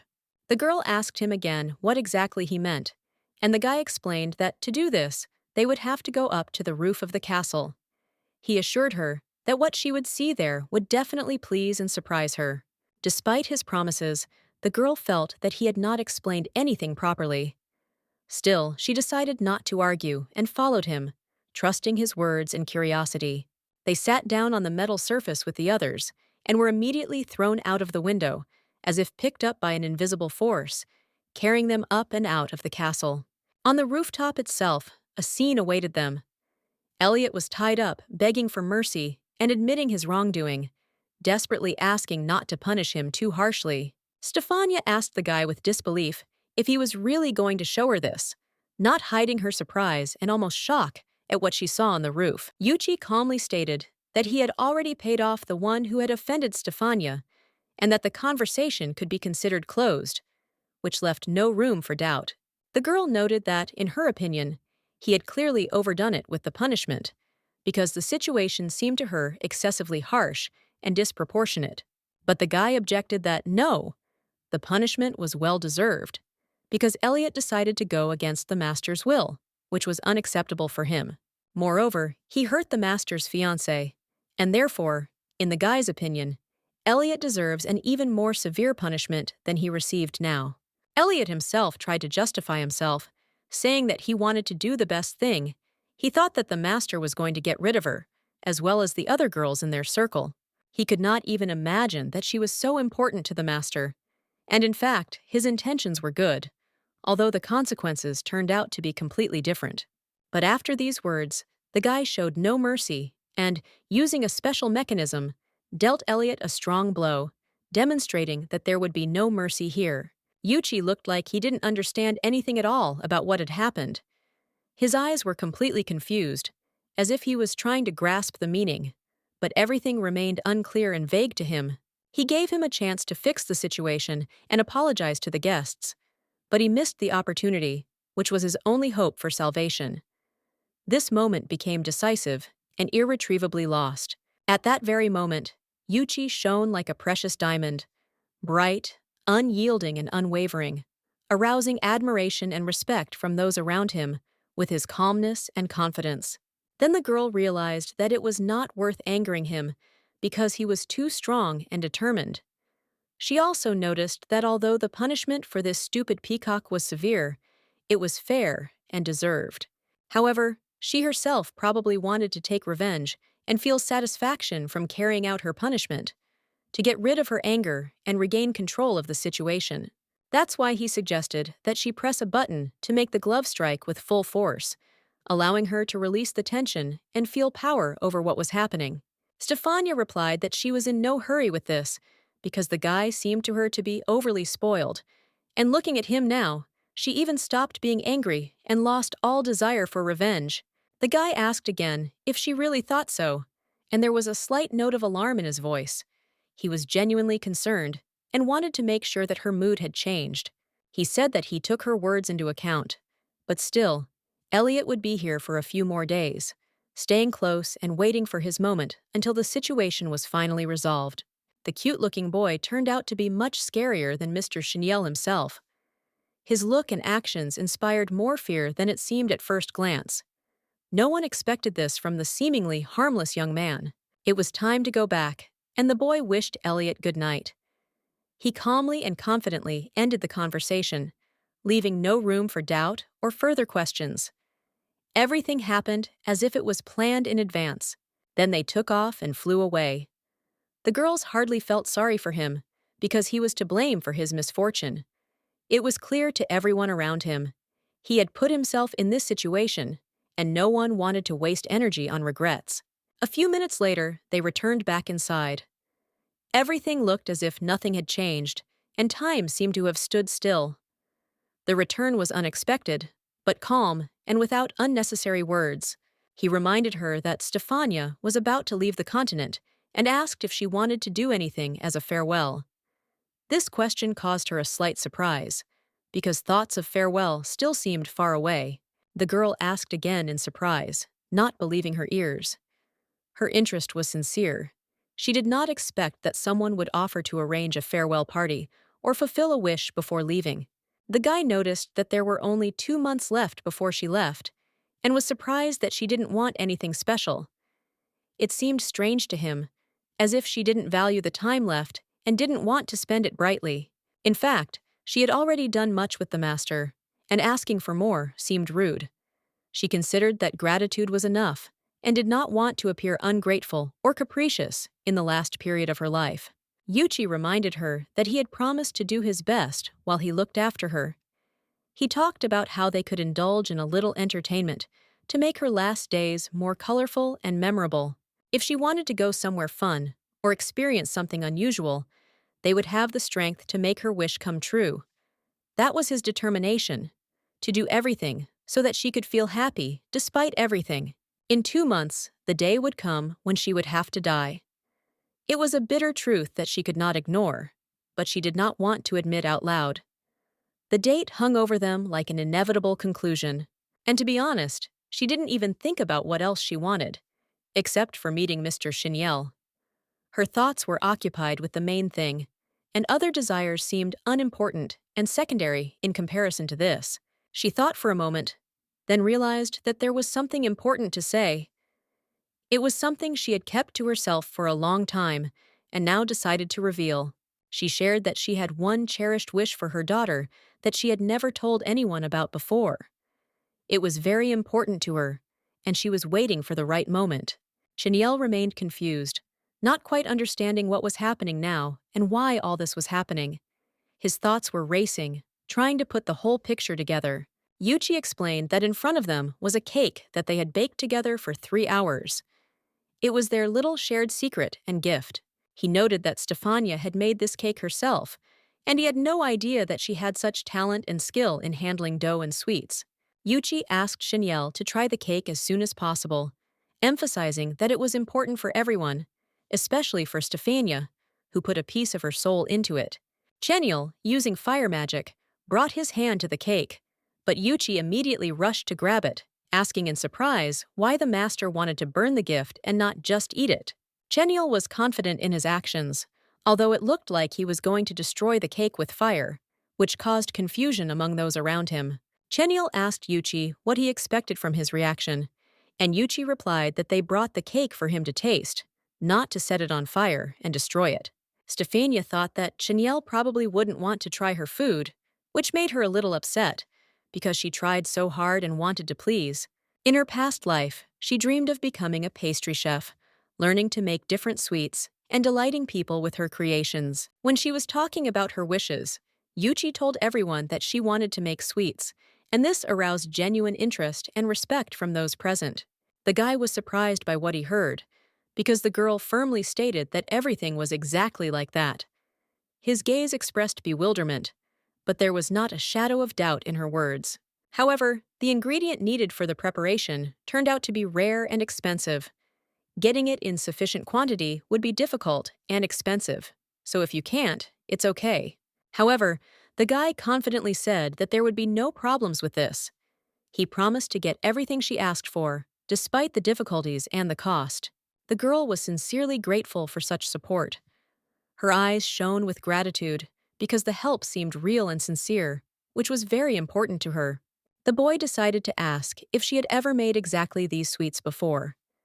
His interest was sincere. He wanted to understand how familiar the process was to her. Stefania admitted that she had prepared similar desserts, but not as often as she would have liked. She had experience, but it remained rather rare and fragmentary. She noted that she really enjoyed the cooking process. In her past life, the girl had a real sweet tooth, and she especially enjoyed creating various delicacies. She was fascinated by the variety of cakes and pastries that people could create with their own hands. This diversity always inspired and attracted her. For this reason, she even entered college to become a pastry chef. Studying seemed like a dream and an opportunity to realize her creative desires. Unfortunately, fate decreed otherwise. She died without completing her studies. Her dreams remained unfinished, but the memory of them lived in her soul. None of her close ones were fans of solo baking, but everyone supported her passion. In this world, she had people to whom she wanted to give joy with her baking, to share something delicious. The boy showed interest and asked if he could try her sweets too. She smiled and said that of course he could try. She would be pleased to treat him. She would really be pleased if the boy tried her baking. But besides him, she also had Mr. Cheniel in her thoughts. She wanted to treat him too, to show off her skills. The boy was surprised to hear that she was going to treat the master. It sounded unusual to him, because he did not expect that such a serious person could be interested in simple pastries. The girl blushed slightly and said shyly that it was so. She really wanted to treat Mr. Cheniel. Her words sounded sincere, and there was a slight awkwardness in them. She asked him if he thought it was a bad idea. The boy replied that he said so because he had never seen Mr. Cheniel eat anything sweet, and so he doubted it. The truth is, she knew that Mr. Cheniel ate sweets just as well as she did. Even though the main story didn't mention it, she knew it from other sources. Although there was no hint of it in the official story, she read a funny fact from the author, who talked about it in his notes. This detail added a little liveliness to the image of the master. The author said that their strongest mage has a real sweet tooth. He has mentioned his love for sweets on social media many times, and it has become a secret of sorts among those who watch him. The author directly stated that the girl was absolutely sure of the truth of her words, as if she had no doubt that everything was happening exactly as she said. Yuchi noticed that if the girl prepared the sweets herself, the master simply would not be able to refuse her, because she had a special talent for persuasion. She understood that she hoped that his words were correct, although now the gentleman did not want to eat her treat at all, and was indifferent to it. However, when she was offered the sweet, the gentleman did not even want to try it, and there was some strange detachment in his gaze. The girl was a little upset. Perhaps this detail was simply written in the novel by the author, and in fact had no significance. In the end, it was just a simple fact that the author added after the publication of the novel, because even the main character did not know about the gentleman's weakness for sweets, and he himself was unlikely to reveal this addiction. Besides, he usually didn't eat sweets with strangers, but Yuchi tried to convince the master to try the cake he had prepared. In response, the master briefly said that if he wanted, he could try the cake himself, ignoring the persuasion. Perhaps the girl wanted too much, trying to force him to eat, although there was no particular point in it. Sometimes it is better to back off and not insist, so as not to cause irritation. It was better to leave before he started getting angry and showing displeasure. Sometimes stopping in time is the best way out of an awkward situation. But Yuchi continued to speak without stopping, asking if Leon was sure of his words. He reminded her that Stefania had tried so hard to make the cake to please the master. Stefania was frightened and confused, not understanding why Yuchi even brought up the subject and what he meant. This made her feel awkward. Yuchi turned to Stefania and remarked that if the master did not want to eat, he would like to kiss this cake instead. His words sounded unexpected and somewhat strange. This was understandable, and Stefania replied that he could, of course, do it if he wanted. She tried not to show embarrassment and to give him freedom of choice. After that, Yuchi took her hand and said that they would not go to the kitchen because he would make them tea himself. His offer was gentle, almost caring, but suddenly he noticed that the girl was not moving from her place and had stopped, as if frozen with surprise. Stefania explained that she couldn't move because the master's magic was affecting her here. The master directed his magic straight at her, not allowing her to take a single step, and it was felt even from a distance. He then told Yuchi to return the girl to her place to remove the magic from her and allow her to move freely. Yuchi decided to play a little and asked what exactly he should put back, as if testing the reaction. This was done with a slight mockery, to tease the situation a little and see how seriously it would be taken. The master was already showing signs of irritation. His face darkened, and it became clear that his patience was running out. The situation was quickly turning into a real nightmare for everyone present. The tension in the room was growing. The girl was scared and immediately understood what needed to be done. She quickly said that she understood the requirements and carefully put the cake back in place, trying not to cause additional anger and not to aggravate the situation. Stefania was surprised when she realized that Yuchi wanted the cake to stay exactly where it was. It was unexpected, because she expected something completely different, and now the situation began to seem a little strange and unpredictable to her. She felt that maybe she should leave too, like Yuchi. Her inner tension was growing, and she began to doubt the correctness of her presence in this situation, trying to find a way out of the difficult situation. Suddenly, she noticed that the gentleman started doing something with the cake, as if he was going to eat it or change something. This surprised her, because this had never happened before, and now she watched his every move with anxiety. She was in complete shock, not believing her eyes. The gentleman actually tasted the cake that she had prepared herself. This caused her a mixture of joy and surprise, because she did not even expect such attention. The girl wondered if the gentleman liked the taste of the cake. It was important to her, because she had put a lot of effort into it and wanted to hear his assessment, although she was afraid of disappointment. The gentleman said calmly that the cake was not bad, without showing too much emotion, but without denying that he liked it. This short remark sounded like a silent approval, which meant a lot. It was important to Stefania that her favorite character actually tasted and approved of the food she had prepared.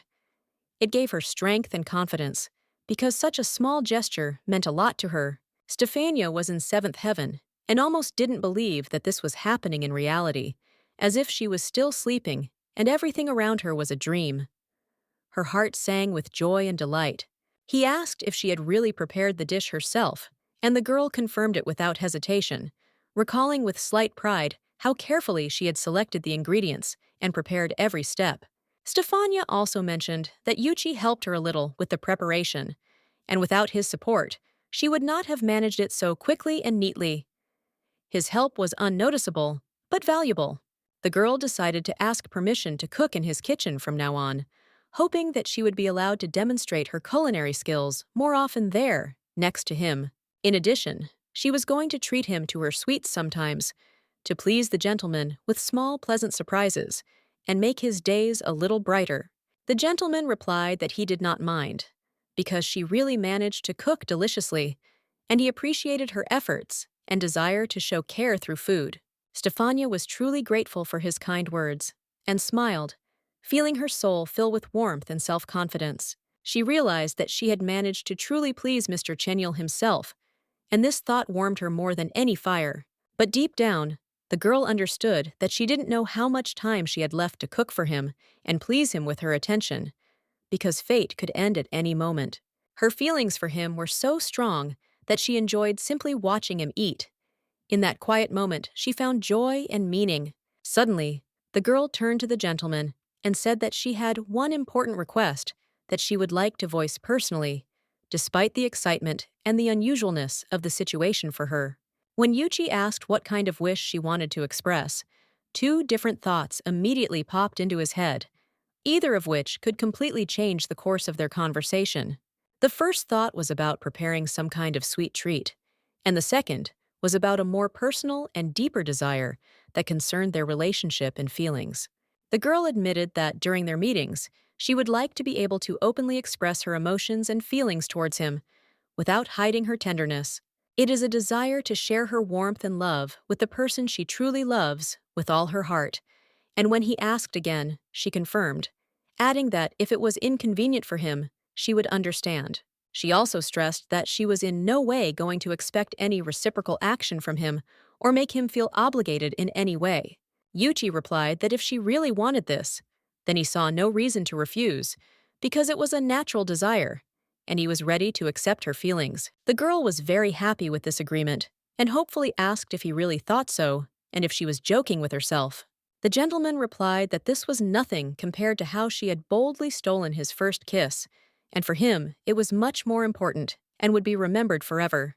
The girl immediately blushed and hastened to explain that she had not planned such a step at all, and in no way wanted to embarrass or offend him.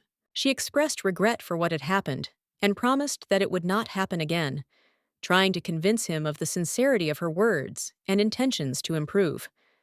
Her voice sounded restrained and heavy. The girl suggested that they sign a marriage contract, where she would agree not to touch him and stay away, so as not to create problems and maintain distance between them.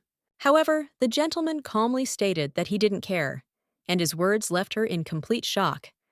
She didn't expect such indifference and internally lost her bearings. He noted that they would probably be able to do without a contract at all, implying that no formalities would change the essence of their relationship and situation. Moreover, this agreement will not last long. Its effect will be short-lived, and most likely will not have any meaning in the end. The gentleman added that the execution of the return contract would take longer than she would spend within the castle walls, which emphasized the temporary nature of their relationship. Their relationship would last only 2 months. That's how long she would be here under her contract.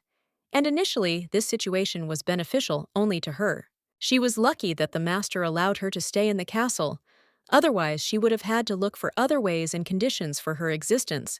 She agreed with his words and promised to make an effort not to keep her distance from him and not to cause any more inconvenience. In addition, the girl asked him to forget about her selfish request, hoping for understanding and that he would not remember it in the future. She thought he would just take her word for it, but inside, she no longer had any desire to feel ashamed or embarrassed about what was happening. It was important to her not to feel vulnerable anymore. She said that in that case, she would leave to give him a chance to rest. Her voice was calm, as if she herself had convinced herself that it was better not to disturb him and to give him space to recuperate. She started to walk away, but suddenly remembered that she had forgotten to say something important. She decided to go back so as not to leave anything unsaid and not to leave unanswered questions that could remain in the air. She reminded him that he had spent several days in bed, resting due to the influence of the full moon. This explained his weakness and reluctance to move, and she wanted him to know that she had noticed and understood. She was genuinely happy that she could become a support for him, and that her support became something important and necessary for him. It was a small but significant sign that she could really help. With that, she turned away and headed for the exit, confident that she had done all she could, and now it was time to give him space. She was ready to leave everything as it was and go. He suddenly addressed her, causing her to feel instantly awkward and embarrassed. He said her name again, and it brought her back to reality, making her feel unsure of herself. She turned and saw that he was already standing very close to her, much closer than she expected. It was confusing and made her wonder what would happen next. Seeing him so close, she became frightened and thought that the gentleman might want something important or urgent. Her heart began to beat faster, and she began to prepare herself for what she would hear. He said that he was leaving for the northern lands in a week, and added that she would go with him, leaving her no opportunity to refuse or object. Stefania was genuinely surprised, but, pulling herself together, she noted that she was not against it, although she was very interested in why exactly he wanted to take her with him. To this he replied with a grin that one could ask the rascal about this, and, as always, gave no explanations or clarifications. Immediately after these words, he disappeared, left again without explaining the reasons, as if deliberately leaving her guessing and waiting. Later, Yuchi told her that the master had received an official invitation to the coronation of the new ruler of the northern lands. Just recently, the king and first principal of the kingdom died unexpectedly, and now the second principal must ascend to the throne. Stefania was shocked to hear about the sudden death of the rulers, and Yuchi added that the master should have told her everything himself. But something else tormented her. Why did the gentleman agree to go there, since he usually doesn't like such official events? Yuchi explained that the most important figures of the continent would be gathered at this event, and an invitation for the master was almost inevitable. The guy also mentioned that immediately after the coronation, there should be a gala festive evening for all those invited. Then it began to dawn on her why the gentleman had decided to take her in particular. Now everything began to come together into a clearer picture. After all, if he shows up at the party alone, then not a single representative of the house will miss the chance to attract his attention. However, if she was at that reception, he wouldn't be bored. He was sure that he would be able to spend time calmly, knowing that there would be someone nearby who made him smile. But Stefania still doubted whether she could handle it. She was worried not only about possible mistakes, but also about the burden of expectations that had been hanging over her since the morning. However, The guy noted that there was no need to worry so much. After all, this was just a normal technique. You just need to relax and try to get at least a drop of pleasure from everything that was happening. He gently suggested that she leave all the hassle to the master. Let Chinyal sort out all the nuances. She deserved to just be a guest, not an organizer. Stefania awkwardly admitted that maybe the guy was wrong after all. She felt like things weren't that simple, and she had to take some responsibility. He knew it wouldn't be easy if Stefania started getting in the way and worrying about every little thing. Everything could get out of control. In fact, he had something completely different in mind, but he decided not to talk about it for now. Let everything go its own way. The main thing is that she doesn't worry. He just smiled slightly, looking at her, and asked her to enjoy this evening. After all, everything else was no longer her concern. He added that for such an important event, she needs to choose the right outfit, otherwise she will feel insecure. The girl did not argue. She generally agreed. But, unfortunately, she really did not have a dress that would suit the occasion. The guy just waved it off, saying that it wasn't a problem at all. They could quickly make an outfit, and taking care of it was now his job, and there shouldn't be any clouds over it. He waved his hand and told her to follow him. Everything was already decided. Now all she had to do was follow him and not think about anything extra. Stefania looked around in confusion, not knowing where they were taking her, but the guy next to her calmly said that they were heading to their magical studio, where special things were created. When they reached the right place, he confidently knocked on the door and, opening it, immediately greeted everyone present inside with warm words. Inside, Stefania noticed a man with bright green hair, who, as soon as he saw Yuchi, nodded to him in a friendly manner and came closer. He looked at Stefania and her companion in surprise, then frowned and asked who these people were standing near Yuchi. In response to this, Yuchi smiled broadly and proudly said that the girl in front of him was none other than the bride of their respected master. The green-haired man couldn't contain his surprise and asked in confusion how long he had slept if he had missed such news. He frowned and asked if it was true that this wasn't a prank, to which Yuchi seriously confirmed that it was absolutely real.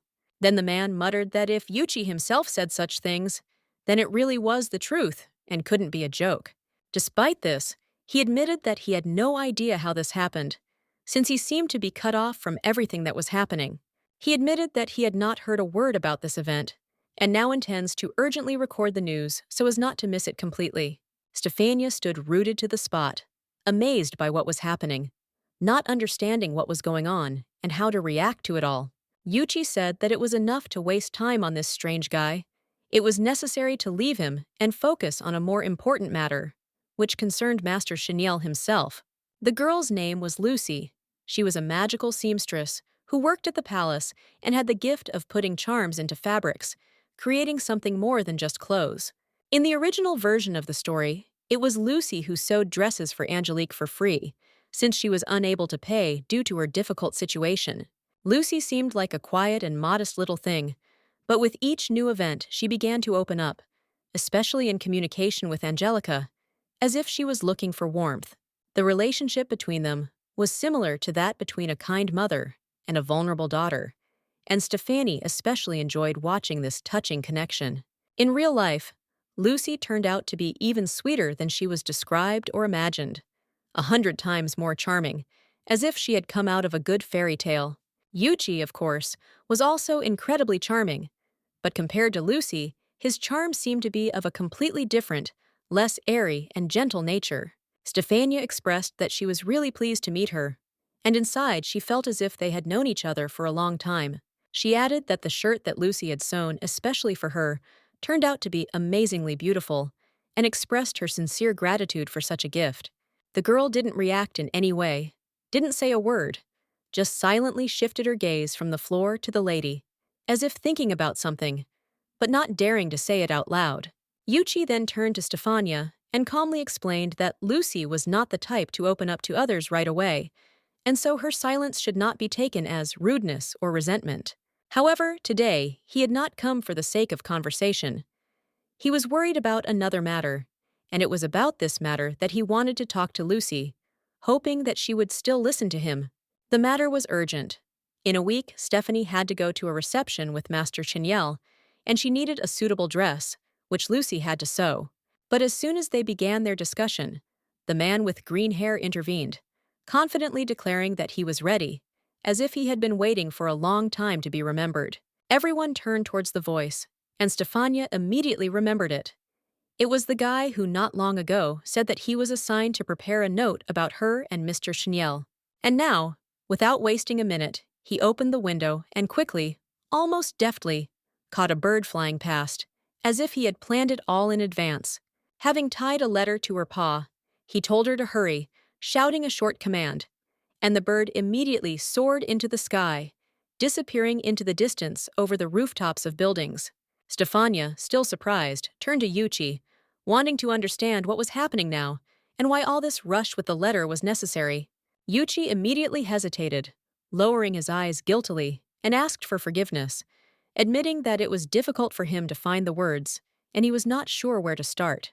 If someone were to suddenly ask Stefania what exactly she would like to change in her life, without giving her time to think, then she would answer without hesitation that the only right decision would be to stop that strange and unpredictable magician who started it all. At that moment, Stefania had no idea how serious the consequences would be of the news that Peace was preparing to release to all corners of the continent without warning anyone in advance. The article claimed that Chignel Crowley himself, the magician and ruler of the Central Lands, was engaged to the princess of an eastern kingdom who had been exiled, and that this princess was supposedly Stephanie. Seeing the headline, Angelica flushed with rage, unable to understand where such ridiculous rumors could have come from, and who could have come up with such a lie. She was sure that her sister had fled the country on purpose to find a husband in the Central Lands, and now this nonsense only added fuel to the fire. Her anger seemed uncontrollable. She could not understand how this was even possible, and her mother, meanwhile, tried to persuade Angelica to calm down. The mother gently noted that if Angelica continued to be so nervous, she might get worse, hinting at old health problems. Angelica snapped that she hadn't been feeling any worse for many years, and she didn't understand why her mother didn't blame Stefania at all for what had happened. Stefania simply disappeared, leaving a farewell note in the studio and not saying a word about the plans, as if they no longer meant anything to her. When she left, she did not leave them a penny, and now she and her mother were barely making ends meet, eating almost nothing, suffering from hunger day after day. Moreover, she took away with her Angelica's best dress, which she had been saving for a special occasion, without consulting or asking permission. Angelica couldn't understand why Stefania always had an easier, brighter, and freer life, why she took everything, leaving her only disappointment. Her mother tried to console her, repeating that she shouldn't take everything so seriously, because sooner or later everything would get better. However, her anxiety did not leave her even for a moment. She begged him not to hold a grudge against Stefania, because she probably did it not out of malice, but for a reason that lay much deeper, perhaps because of her. The mother remembered that on the day of her departure, she had said 2 harsh words to Stefani, without thinking how much they could hurt, and now she was tormented by a feeling of guilt. She was sure that this was the last straw for her sister. Stefania simply could not stand it, and decided to leave without explaining the reasons to anyone. But she knew Stefani's character. She doesn't hold grudges for long. A little time will pass, and she will definitely return home as soon as she feels that she is ready. Angelica reminded that there was an agreement about marriage with the ruler of the Central Lands, but everything changed abruptly, and now everything seems confusing. All they can say is that she became close to that cruel ruler who lived in seclusion for many years, did not communicate with anyone, and inspired fear in everyone around him. Angelica brushed off these rumors. She was sure that Stefania had never met him, and she would not have agreed to become the wife of such a man. She agreed with her mother with relief. It really was impossible. Stefania would never get involved with such a loner, even if he was powerful. With a gentle smile, she repeated that Stefania would be back soon anyway. She always came back, and this time would be no exception. The green-haired man was happy. There had been no big news for a long time, and the lady's appearance was a real find. He was grateful to her for this reason. At this time, Stefania, hiding under the hood, decided to leaf through the latest issues of the newspapers. It was important for her to know what exactly they were writing about her in the city. Yuchi had no doubt that Rome would do just that. As soon as he learned the details, he immediately began to scribble down an article, as if he had been waiting for this opportunity all morning and already had the title in his head. A hot sensation could not wait. Such news had to be spread immediately without letting the ardor die down. Rome believed the sooner, the louder the name would be heard in the world. Stefania, amazed by everything that was happening, looked at the gentleman and, with restraint but interest, noted that she really became curious about what exactly he had done. Peace said proudly that he had spread the news. But for the lady it was a blow. She had not expected such a scale of publicity and felt confused. He calmly reminded them that the messenger was under his complete control, and it was he who decided what news the entire continent read without asking anyone's permission. The lady asked in amazement if it was true that he had actually sent a newspaper with this news throughout the continent, reaching even the most remote lands. After these words, she felt real horror, because now everyone knew about their engagement, not only the inhabitants of the central land, but also those from whom she tried to hide the truth. The eastern lands, with their gossip and cold criticism, also already knew, and the lady understood that there was no way back. The rumor spread quickly. But it wasn't just that. Her heart sank at the thought that the news would reach both her mother and Angelica. And that was what she feared most of all. It was a real nightmare. Now, literally, everyone knew about the relationship between Madame Stephanie and Monsieur Cheniel. The secret that she had kept for so long was revealed to everyone. Peace, without wasting time, introduced himself to the lady. He informed her that she was now responsible for distributing news throughout the continent on behalf of the chief mage. He called his hobby information gathering. It was for this reason that Master Cheniel entrusted him with the most important task of spreading news throughout all lands. He noted that if she ever urgently needed important information, she could turn to him for help without hesitation. The lady asked with interest how he knew that she was an exiled princess from the Eastern Kingdom, since she had not told anyone about it. She didn't even have time to say her name, and he only answered her with a light, almost mocking smile, as if it was obvious. He then noted with obvious pleasure that her ladyship had seriously underestimated his ability to obtain information from any source. The girl was stunned. He also added that he had accumulated a lot of questions for her, and he did not intend to hide it at all. He was especially interested in how exactly she met the master, who was the first to show feelings, and how Chenil himself reacted to her royal origin. He literally bombarded her with questions one after another, and the situation began to heat up until Yuchi intervened. He firmly asked Peace to stop bothering the lady and take his mind off her. Upon hearing this, Peace quickly softened, looked down and apologized, not hiding his awkwardness. He admitted that he had been obliged to ask these questions and simply could not help himself. Yuchi calmly explained that Peace had no evil intent. As soon as he sensed a sensation, he would lose control and become as unstoppable as a hurricane. This is what happened last time. He published an urgent news item and sent it to all the editors without anyone's approval. Peace responded by noting that there was no secret in the story at all, which meant he had every right to be interested in the details, especially if they concerned my lady. Yuchi made an important point. If he was going to write an interview with the master's fiancée, he should have asked permission from the master himself first. Peace only slumped his shoulders and sighed heavily, declaring that it was impossible to come to any agreement with the master. He was stubborn as a rock, but then he narrowed his eyes slyly and said that perhaps he would be lucky with his bride. She was clearly kinder and more accommodating.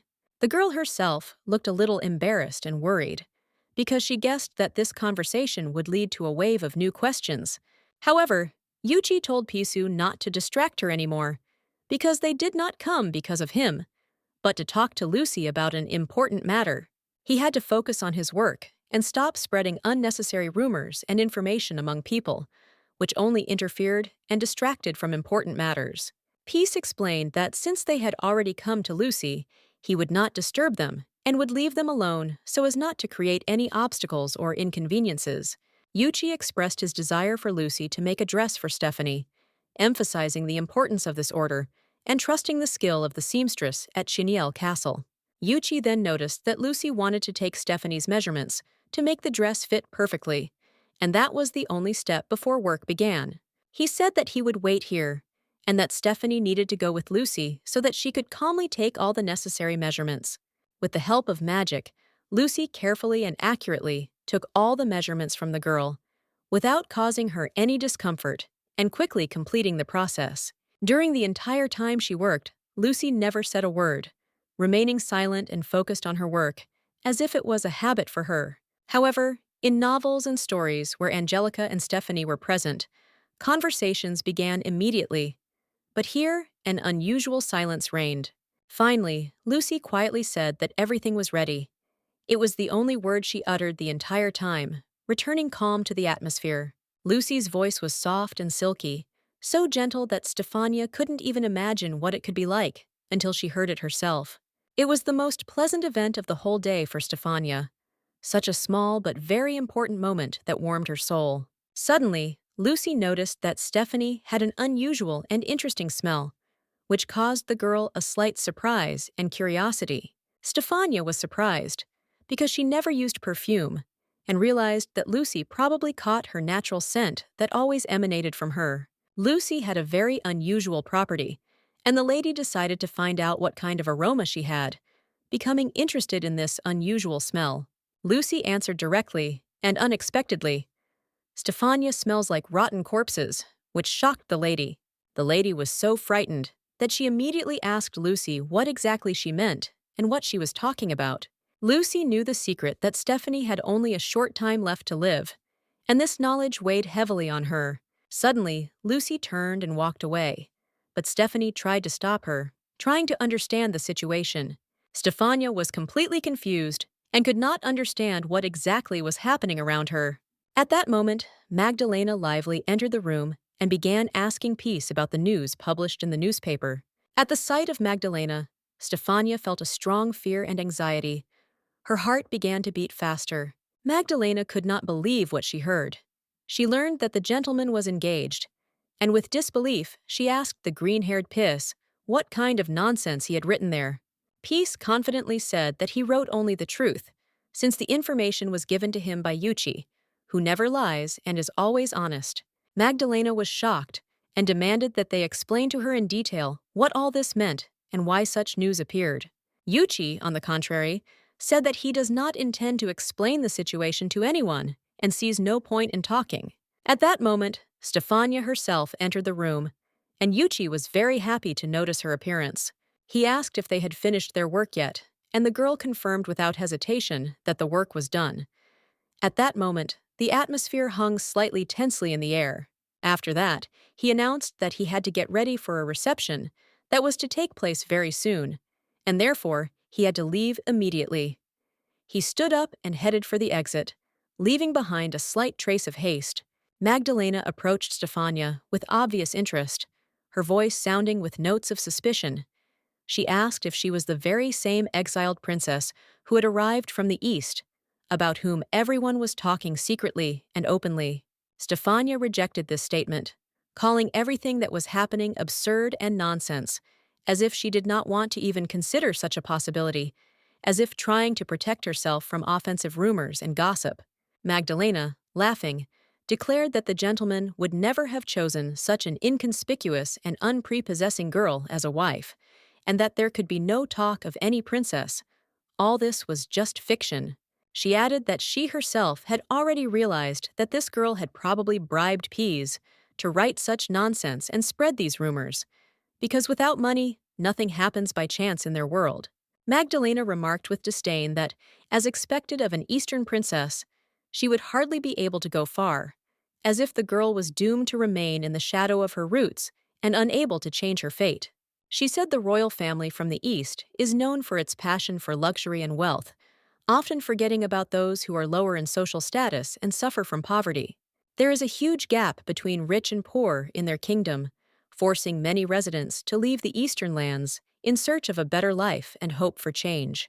Therefore, in the story, the main character teams up with Mr. Crowley, a master of magic, to fight together for a better future and try to change the established order. Their goal is to change their kingdom so that she can become the new ruler and lead the lands of the East to prosperity, where justice and equality become a reality, and not just a dream. She was right in only one thing. She really did marry the gentleman, guided mainly by her own selfish desires and interests, without thinking about the feelings of others. However, the words she said to the gentleman were sincere, and she would not allow anyone to think otherwise, because for her this was an important moment of honor. Despite the fact that Magdalena causes her fear and anxiety, the fear only intensifies the feeling of the meaninglessness of everything that is happening. Stefania asked herself why Magdalena cared at all, whether the gentleman was engaged to someone or not, since it was none of her business. If Magdalena doubted that Stefania was his fiancée, she could go with him and ask the gentleman himself about it to dispel doubts. True, Stefania understood that the gentleman would hardly waste time on explanations in front of the emptiness and mistrust that emanated from Magdalena. Stefania noticed that Magdalena was not doing a good job of playing the villain, and at the same time, she really wanted people to start looking at her with exactly that expression from now on. Once she started this game, she decided to go to the end and show Magdalena her place, not allowing herself to be humiliated or retreat any longer. In addition, Stefania realized one important thing. Magdalena probably has feelings for Mr. Chignel, which explains her behavior and jealousy. Magdalena was filled with rage when she heard the words of her mistress, who noted with regret that the husband she so longed for was now engaged to another. This was a real insult to her. Stefania calmly pointed out that Magdalena was late because the gentleman now belonged to her and no one else. This statement only added fuel to the fire of tension between them. Since she became the bride of this gentleman, Stefania had to show everyone how strong and sincere her love was, and no obstacles could weaken it. No evil bully or ill-wisher could shake her feelings, which only grew stronger and deeper with each passing day. Magdalena's outburst of rage turned into physical aggression. She swung sharply at the girl, trying to show her indignation and despair. Magdalena harshly called her rival a piece of trash, which forced Yuchi to intervene, using magic to stop the conflict, warning her that she had crossed the line.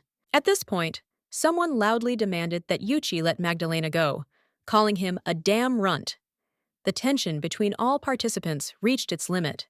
Yuchi, remaining calm, replied that he was not going to explain his actions to this stupid girl, because she would not be able to understand why he supported Stefania anyway. Magdalena furiously demanded that Yuchi let her go, not wanting to tolerate his interference any longer, her anger and resentment growing stronger. In a sudden movement, Magdalena accidentally scratched Stefania with her fingernail, causing her to immediately start bleeding, and the situation quickly escalated to the extreme. Yuchi was very angry, not understanding how someone dared to touch Stefania with their dirty hands. His anger was directed specifically at those who dared to do this to her. He clearly considered it a great insult. Magdalena, noticing the increase in magic, asked in surprise what was happening and why Yuchi had started using such power. Her voice was filled with anxiety, because magic in such quantities could be dangerous. She warned that if he did not reduce the power of the spell, her hand might simply explode from the strain. Magdalena was ready to tell the master about it so that he could intervene and stop the situation. Yuchi, ignoring the warnings, challenged her to try. He was sure that she would not be able to resist and leave him alive, demonstrating her strength and determination not to give in. At that moment, Peace approached them, sternly warning them that if they did not calm down now, he would tell the entire kingdom about all their dirty secrets, having incriminating information in his hands. There was clearly some disagreement between them. Peace was sure that the master would be the one to clarify the relationship and answer who Lady Stefania Yuchi really was, which only added to the tension. Despite this, Yuchi stated that he didn't care, because his main concern right now was Ms. Stefania's safety, and he wasn't going to be distracted by other issues. Peace, in turn, began calling the master, saying that Lady Stephanie wanted to see him, which meant that the situation could soon take an even more serious turn. Stefania was shocked by what had happened. It seemed incredible to her that the master could ever believe such absurdities and interfere. It was so unexpected that she could not believe her eyes. But at that very moment, the master appeared right there, as if summoned by some inner voice, and his sudden appearance stirred up everyone around. No one expected to see him here. He immediately asked what had happened, and everyone around froze in surprise. No one expected the master to come so quickly and take an interest in the situation personally. Magdalena approached him without hesitation and began to tell him, trying to convince the master to listen to her carefully so that he would understand the seriousness of what was happening. She explained that the little bastard had almost injured her arm with his magic, and that was why the situation was so serious and required the intervention of a master. The master first looked carefully at Magdalena, then turned his gaze to Stefania, and then to Yuchi, trying to understand which of them was telling the truth and how events developed. He slowly approached Stefania, who stood there in confusion and did not understand why he had come so close to her and what he was going to do next. The master noticed a small scratch on her face that caught his attention. It was a strange mark that seemed important to solving what had happened. He took a closer look and asked where she got that scratch, as if trying to understand what was behind the damage. Stefania was at a loss and did not know what to do, because the question put her in a difficult position. She was confused and could not choose the right words. She understood that if she told the truth, the master might punish Magdalena, but if she lied and said that the scratch was caused by the maid, it would only anger the master even more. At this point, Yuchi himself admitted that it was Magdalena who hit Stefania, unexpectedly revealing the truth and changing the course of events. Stefania was scared to the depths of her soul because she could not understand why Yuchi decided to reveal this information and what the master would do now. Magdalena immediately began to prove that she was completely innocent and had done nothing wrong. She tried to convince everyone that the accusations were unfair and unlawful. She kept repeating that her actions were pure and blameless, that she had done nothing that could cause displeasure. Her voice was insistent and full of determination. At that moment, her attention was drawn to the cold, piercing gaze of Mr. Chignel, which seemed to drill right through her, demonstrating the full depth of his anger. He was genuinely angry, and Magdalena knew how dangerous his anger was. She felt that the situation was close to the limit, and this could not help but be alarming. Stefania quickly realized that it was necessary to intervene urgently and try to stop Mr. Chignel before the situation got out of control. She was about to get someone's attention to get help, but everyone around her seemed to be frozen and did not take any action, as if paralyzed by fear. No one was going to intervene and stop the gentleman, so Stefania understood that she would have to act herself, despite the danger. Although she disliked and irritated Magdalena, Stefania could not allow Mr. Chignel to harm anyone or to commit murder.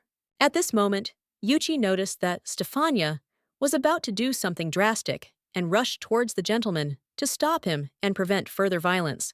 Yuchi said he didn't expect this turn of events and Mr. Chignel's arrival at this moment, which added tension to the situation. He also expressed gratitude to the gentleman for his concern and intervention, which appeared to be an attempt to ease the situation.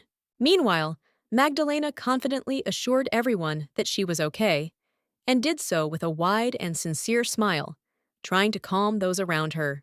She felt as if the awkwardness was about to reach its limit, and she almost wished for it all to end, as if death could relieve the painful feeling of growing discomfort. Having decided that Stefania would definitely pay for what had happened, she was determined not to let it go without consequences, and to show that it would not go away so easily. Without wasting a second, she rushed away, trying to get as far away as possible before the master could intervene and stop her actions. Luckily, everything worked out. Stefania was able to get out of the awkward situation without serious consequences, and she was lucky that everything went smoothly. Suddenly, the gentleman unexpectedly picked her up in his arms. She had never expected anything like this, and this act took her completely by surprise. He carefully placed the girl on the sofa and immediately asked someone to bring a first aid kit to treat the wound and help her. Yuchi noticed that they didn't actually have a first aid kit, but he assumed that there might be something similar stored in the basement that would be useful for first aid. However, Yuchi was adamant. He was not going to go down to this godforsaken and dangerous place, so he suggested that Peace go with him. Peace, after some thought, agreed to go, but asked if Lucy would like to join them and help. Lucy, without hesitation, offered her hand and decided to go with them, understanding the importance of what was happening and the need for support. Stefania admitted that there was no need to stress out so much about her, because her wound was just a regular scratch and did not require excessive care. However, when she met the master's gaze, her words were cut off and she fell silent, sensing something more than just concern in his gaze. She apologized and admitted that she completely relied on them, hoping that they would be able to help in a difficult situation and not let her down. This added tension, because a lot depended on their actions. Yuchi assured them that they would return soon and suggested that they have a good time to gather strength and prepare for further work. His words sounded calm, but there was a sense of seriousness in them. Peace noted that Yuchi was right in his predictions. Yuchi, smiling, recalled that he always said that they would succeed, despite the difficulties and doubts of those around them. Peace admitted that he initially doubted how credible the article would be, but now he realized that the story was indeed plausible and worthy of attention. Now, Peace wanted to know more details about how exactly the relationship between them developed, because first meetings always hide many interesting moments. Yuchi added that after they completed the measurements, a new chapter in their story began, full of unexpected events and changes. Stefania came around the corner, looking scared and worried, like something big had happened and she didn't know how to deal with it. Yuchi assumed that something might have happened to Lucy, since they had not been seen for a long time, and this caused concern among everyone around. Lucy shook her head in denial, and Yuchi realized that there was actually no reason to worry, even though the situation might seem tense. He noted that Stefania is a very kind and sensitive girl, and therefore she cannot be treated badly or offended, because her kindness requires respect. Peace confirmed the words, and added that she needed to be especially gentle and attentive. His advice sounded serious, as if he himself was concerned that the situation would not escalate. Lucy merely glanced to the side and did not say a word, but it was clear that she agreed with the opinion expressed, although she did not voice it out loud. They urgently needed to find the first aid kit that the master had asked for. Everyone was trying to understand with interest what they were talking about now, because it seemed quite important and even intriguing. Yuchi insisted that Peace not even try to eavesdrop, but for some reason he himself did not share the prohibition and seemed no less curious, although he tried not to show it. Yuchi noted to himself that he thought the master was simply awkwardly trying to flirt with his fiancée, and that explained the strange behavior of both of them in the conversation. In the end, Yuchi and the others left, leaving the master and the girl alone, probably because she was too nervous and needed a moment of peace. The girl clearly felt a strong fatigue coming over her, as if all her strength was gradually leaving her, but she tried not to show it. She really wanted to lie down and rest at least a little, but she understood that she should not show her weaknesses in front of the master, so as not to seem vulnerable. So she apologized to the gentleman again, trying to speak with restraint and politeness, hoping that her words would help smooth over the tension. The gentleman looked surprised, just looked at her without saying a word, as if trying to understand what was hidden behind her behavior. He silently took her head and gently placed it on his lap without saying a word. There was a tenderness and care in this gesture that surprised Stefania. She only managed to say that she was a little tired and wanted to rest, hoping that she would be understood. Her voice was quiet and tired, and her thoughts were still confused from her experiences. He replied that she needed to rest, nothing more. Stefania tried to explain that she meant something else, but he left her words without comment. The girl never expected that the gentleman would allow someone to lay his head on his lap. It was something unexpected, almost intimate and very touching for her. Suddenly, he said her name quietly, again, as if he wanted to remind her of something important or to attract special attention. Stefania raised her head, trying to understand what exactly he wanted to tell her. Curiosity and caution mixed in her eyes. He asked her to extend her left hand, calmly and confidently, as if performing a long thought-out ritual. She was surprised, but obediently raised her left hand, not understanding what would happen next, but feeling that it was important.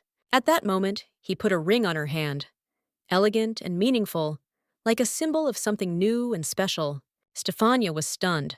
The ring shook her so much that she jumped up from her seat, not hiding her amazement and excitement. The ring was incredibly beautiful, and the stone sparkling on it resembled the color of the master's eyes, like a piece of his soul. He explained that the ring had protective spheres on it, and that she should always keep it with her, because it would become her amulet and strength.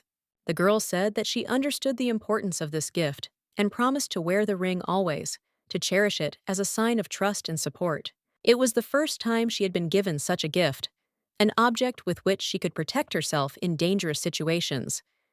It was something new and meaningful, because before that she had always been defenseless. It was no wonder that this was so important.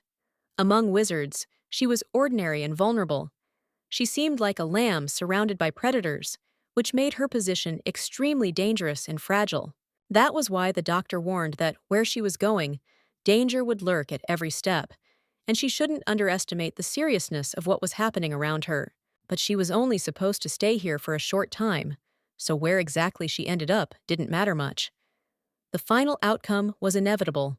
Her fate was already decided, and no matter where she went, everything would end the same way in the end, with no way to change the outcome. In her last moments, she just wanted to be close to the master, and was sincerely grateful for this valuable and touching gift that gave her hope. She promised that she would carefully preserve this gift, understanding its importance and symbolic significance in the current situation. The gentleman listened to her attentively and asked her to now return and rest in peace, showing his understanding and support. The girl said that she did not agree with this and felt much better thanks to the gift he gave her.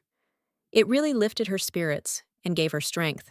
She clarified what was more important to her. Would it be possible to behave with him just as decisively if other girls started pestering him or her? The gentleman answered without hesitation that of course she could do so, and he would have absolutely no objection to her actions in such cases. Hearing this, the girl was very happy, because now she knew that he would not get angry, and if necessary, she would calmly put those girls in their place. She promised that she would try to make sure that no one would ever bully her or make her feel uncomfortable again, which became very important to her. Then he touched the cut on her cheek again, as if checking how the wound was healing, and his touch was gentle and careful. The girl did not understand at all why he was doing this, and once again felt embarrassed by his closeness and attention. He said that they should train together, hinting that they needed to prepare for their shared future and challenges. At first, the girl didn't understand what exactly he was talking about, but he explained that she wanted everyone to believe in their love, because no one would believe it if she looked like a tomato from embarrassment in public. The girl was in complete shock that it was he who made such an offer, which she never expected to hear from him. It turned out to be a real test for her. Stefania thought that they would quickly cope with the training, but she told everything in such detail that she herself almost collapsed from fatigue and worries. She just needed to express her feelings for him the way she always did, openly and sincerely, without hiding anything important inside. She had a hard time collecting her thoughts, tried to calm down a little, and not show how much she was blushing from excitement and surprise. The girl agreed to everything he proposed and immediately apologized for showing such boldness and freedom without warning. But then she hugged him, could not resist, and confessed that she loved him, expressing her deepest and most sincere feelings. She came very close to him, almost touching him, not hiding her tremulous excitement and trust. After this, she said that she thought that was enough, although her face was burning with embarrassment and inner excitement. The girl did not understand at all why he was still silent and did not respond to her confession, remaining mysterious and mute. At that moment, there was a knock on the door, and someone asked permission to enter, breaking the tense and important atmosphere. The lady was frightened, but still allowed him to enter, trying not to show her anxious feelings and confusion. Yuchi entered, hoping that everything had gone smoothly for them here, and that nothing bad had happened that could cause harm. She replied that nothing bad had happened, and noticed that the gentleman had gone out somewhere, leaving them alone with their thoughts. Yuchi said that they needed to take a closer look at the scratch on her arm to see how serious it was, and whether she needed help. His voice was serious and focused. The lady agreed without objection, and Yuchi noticed a ring on her hand. This caused him slight surprise and interest, because such jewelry rarely just happens. He noted that the girl had a wedding ring on her ring finger. This was unexpected for her, and she even asked again to make sure she heard correctly. Yuchi clarified that the ring was indeed on the finger that is traditionally considered a symbol of marriage. The girl looked a little embarrassed at that moment. She hastened to explain that this was not entirely true, since the gold ring had been given to her by a gentleman, and it was more of a formal gift than a symbol of love. Yuchi noted to himself that the ring was still a gift from her fiancé, but the girl seemed to have already forgotten about it or was trying to hide her feelings. The novel she had recently read said that wedding rings were usually worn on the left ring finger, but the girl understood that in her case, this gesture did not have the usual meaning. Yuchi said that she couldn't get away from this fact, and the girl couldn't understand why it affected her so deeply and painfully. The guy also noticed that the craftsman had chosen a truly rare and unusual piece for the engagement ring, which spoke of the significance of the gift. Stefania said that the gentleman mentioned that the ring had protective magic on it, and she was surprised at how rare such a piece of jewelry was. The guy noticed that, before starting, it was worth checking whether everything was working as it should. He looked at the mechanism, twisted something and frowned, as if anticipating a possible malfunction. The girl, without hesitation, agreed to his proposal. Then he said that first they would treat her a little, and then they would begin the test to avoid unforeseen problems. But suddenly, a strange noise cut through the air. The lady did not immediately understand what it was. The sound seemed unnatural to her, as if it came from the depths of the dungeons or from another world. Yuchi calmly told her not to worry, but the lady couldn't calm down just like that. Her heart sank with anxiety, because this noise could mean something really dangerous. However, Yuchi confidently noted that all this had nothing to do with them. It was as if he knew in advance that no matter what happened, it would not affect them directly. The bird that served as a messenger reported that the source of the explosion was a magical laboratory. It became clear that something serious had happened inside, and the consequences could be unpredictable. Stefania recognized the bird's voice as Pisa's. His intonations were too familiar to be confused with anyone else's. He always spoke especially quickly and clearly. Yuchi immediately stated that Pisu should go there himself, because he and Stefania were currently busy with something else and simply could not be distracted. It seemed that almost the entire laboratory had been damaged by the explosion. The walls were broken, the glass was shattered, and the magic crystals were scattered, leaving behind shimmering fragments. Yuchi admitted that they would have to personally inspect everything. The situation was too serious to rely only on reports from afar. Verification was required. He added that Stefania could come with him if she really wanted to. She had the option to stay, but also the chance to see everything with her own eyes. The girl was slightly surprised by his offer, but quickly pulled herself together. Curiosity and the desire to help overcame her doubts, and she resolutely agreed. They headed towards the lab, and when they entered, they saw complete destruction. Everything around them was broken, and even the air seemed to vibrate from the recent magical surge. Everyone in the lab began to hastily apologize to Mr. Yuchi, assuring him that they had not meant to set him up, and that what had happened was a pure accident and a ridiculous misunderstanding. It was a magical laboratory built specifically for the development and research of unique magical tools, where gifted wizards and artisans from all over the continent worked. Apparently, during one of the experiments, someone made a mistake, and the magical instrument they were working with suddenly detonated right in the room. Yuchi, knowing how dangerous magic was, especially in the wrong hands, calmly asked how many times this month they had caused such destruction and chaos. He understood perfectly well that no one wanted trouble, but he emphasized that they should be much more careful and take their work more seriously, especially with such artifacts. He reminded them that he had warned them before, asking them to be careful and watch how exactly they handled unstable magical elements. The workers agreed with every word Yuchi said. They nodded, swallowed their tears, stood tense, and were afraid to move, because they knew that they had seriously offended him. Yuchi did not want to punish anyone, but noted that he would still have to report this unpleasant incident to Master Cheniel. Otherwise, it would not be possible to hide the consequences. But as soon as he mentioned this, all the men turned pale and began to beg him for mercy, fearing the master's wrath much more than even an explosion or a reprimand.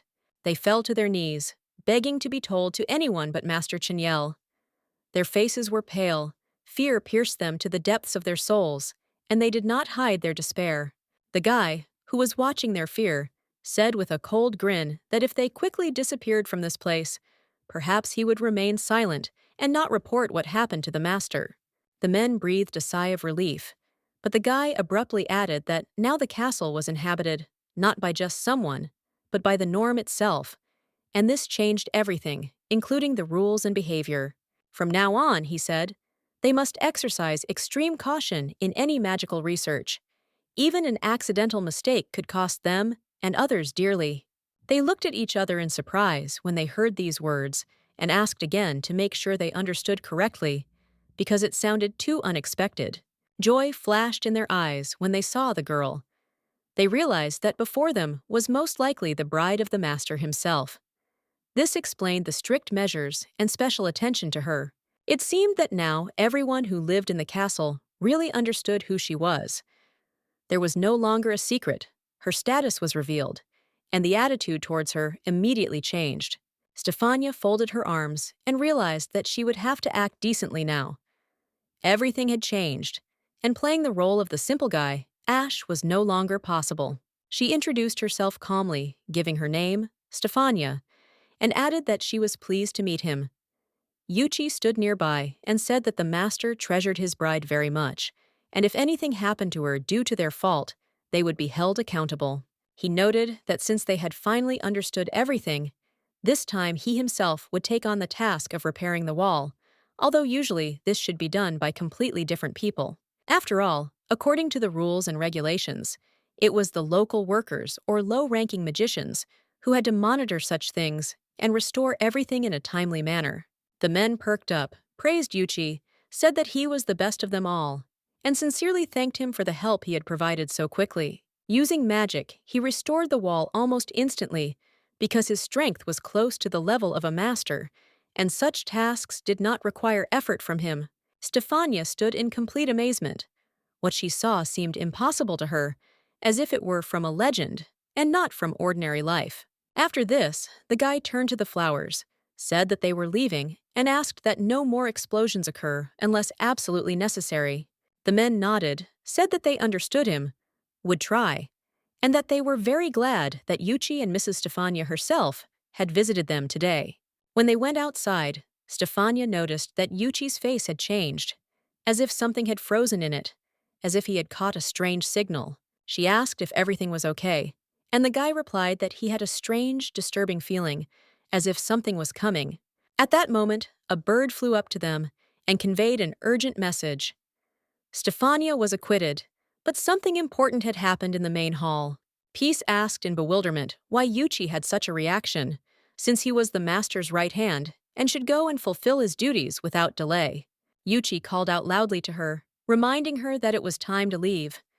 He didn't look his best. He looked worried, as if something hadn't gone according to plan or as he wanted. He quickly approached Stefania, took her hand firmly, and apologized with a slight sigh. He said that they would not be able to test the power or check the ring that day.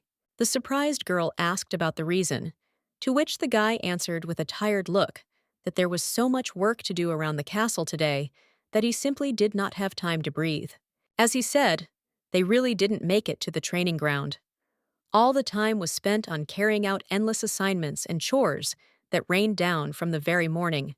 Even though they hadn't trained, they had to run around the castle a lot, running back and forth, solving small problems as if it were their battle. By evening, the lady felt completely exhausted. She had to run after the tireless Yuchi all day long, and her strength was fading with every minute. She couldn't remember the last time she had been so tired. It had been a long time since her body had known such a load, and with each step, she felt the heaviness in her legs. But Yuchi seemed not to notice the fatigue. For him, it was an ordinary day. His energy did not run out, and it became clear how unusual these wizards were. She had known how different they were before. There had been a difference from the start, like a chasm between them, but that had only been a thought. But now this feeling became especially clear. Today she felt it for real. The difference not only in strength, but also in endurance. Suddenly, she remembered the ring the gentleman had given her. The gesture came back to her mind like a warm spark, distracting her from the fatigue and worries of the day. Stefania looked down at her hand and smiled. The ring sparkled beautifully on her finger, reminding her of those who supported her despite everything. Unfortunately, she was just an ordinary human and could not keep up with their life full of magic and danger, so the doctor was worried about her because her body could not cope with such stress. But she never imagined in her wildest dreams that the gentleman would give her such an unexpected gift, something that could change everything she knew about herself and the world around her. For this one moment, for this minute of magic and care, it was truly worth going through everything, even being born again into this difficult world. As soon as the ring was on her finger, she felt everything inside clear up, as if the heaviness was going away, and it became easier to breathe, as if someone was hugging her from the inside. But as soon as she took off the ring, a strange feeling crept up on her, unnoticed. Something was wrong, as if her body itself was trying to tell her something. Suddenly, she was overcome by a terrible, unbearable pain, as if everything inside was being torn apart, and in an instant she weakened and almost lost consciousness. She grabbed the ring again with a trembling hand, and at that very second, images of her entire life flashed before her eyes, as if someone had rewinded a film to the very end. At that moment, it seemed to her that death itself was looking at her, and her chest sank with horror. It felt like her time was almost up. The pain was so strong that she simply couldn't stand it. She fell to the floor, curling up in an attempt to relieve at least something, but it only got worse. Her body was breaking with pain.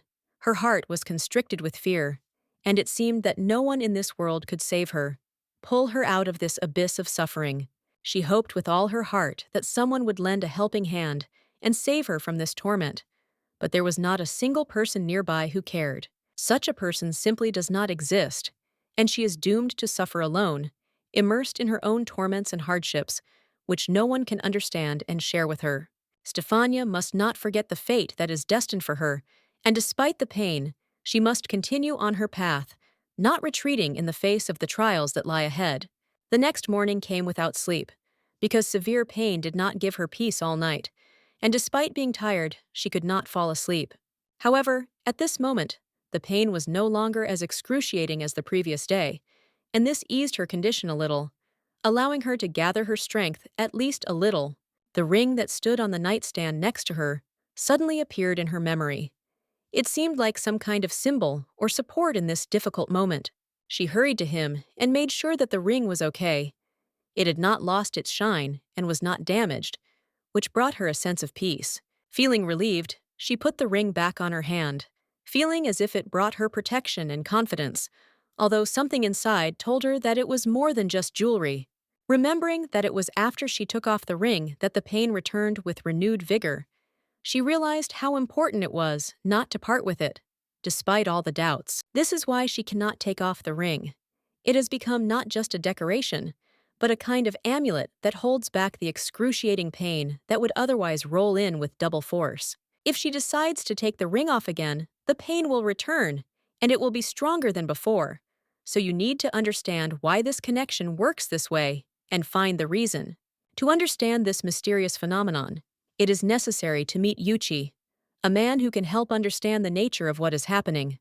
Together with Yuchi, she headed to the magic testing ground, a place where magic could be tested and its effects on the body and mind could be studied in order to find the answer to her questions. The guy said that young talents gather here for training, and her ring is also much stronger than any other, which makes this place ideal for testing his strength and capabilities. This was truly the best place to evaluate how the ring works, as there are constant tests and training sessions going on around it, where you can see all its functions in action and understand how reliable it is. They were met by 2 guys and several girls, among whom the guy was glad to see Yuchi. He clearly did not expect to meet him here, which added to the unexpectedness of the whole situation. It was a surprise for him to meet Yuchi in this particular place, because he never thought that he would be here, especially in such company. It looked strange and intriguing. What seemed especially unusual was that there was a girl next to him. This surprised everyone even more, who thought that Yuchi was usually alone and did not show such signs of attention. Everyone thought that the girl was their master's fiancée, and that they were here together, which added status and seriousness to them in the eyes of those around them. Yuchi confirmed this, saying that it was worth getting to know each other, and the lady also greeted them warmly, showing her goodwill and openness. They noted that the lady was very nice, and this testified to the good taste of their master, who clearly made the right choice of companion. One of the girls noted that the choice was not made based on beauty, and she wondered what brought them here, since people usually come here for completely different reasons. The guy warned that this place was very dangerous and that ordinary people shouldn't be here. But Yuchi explained that they came here to check and test the power of this ring in real conditions.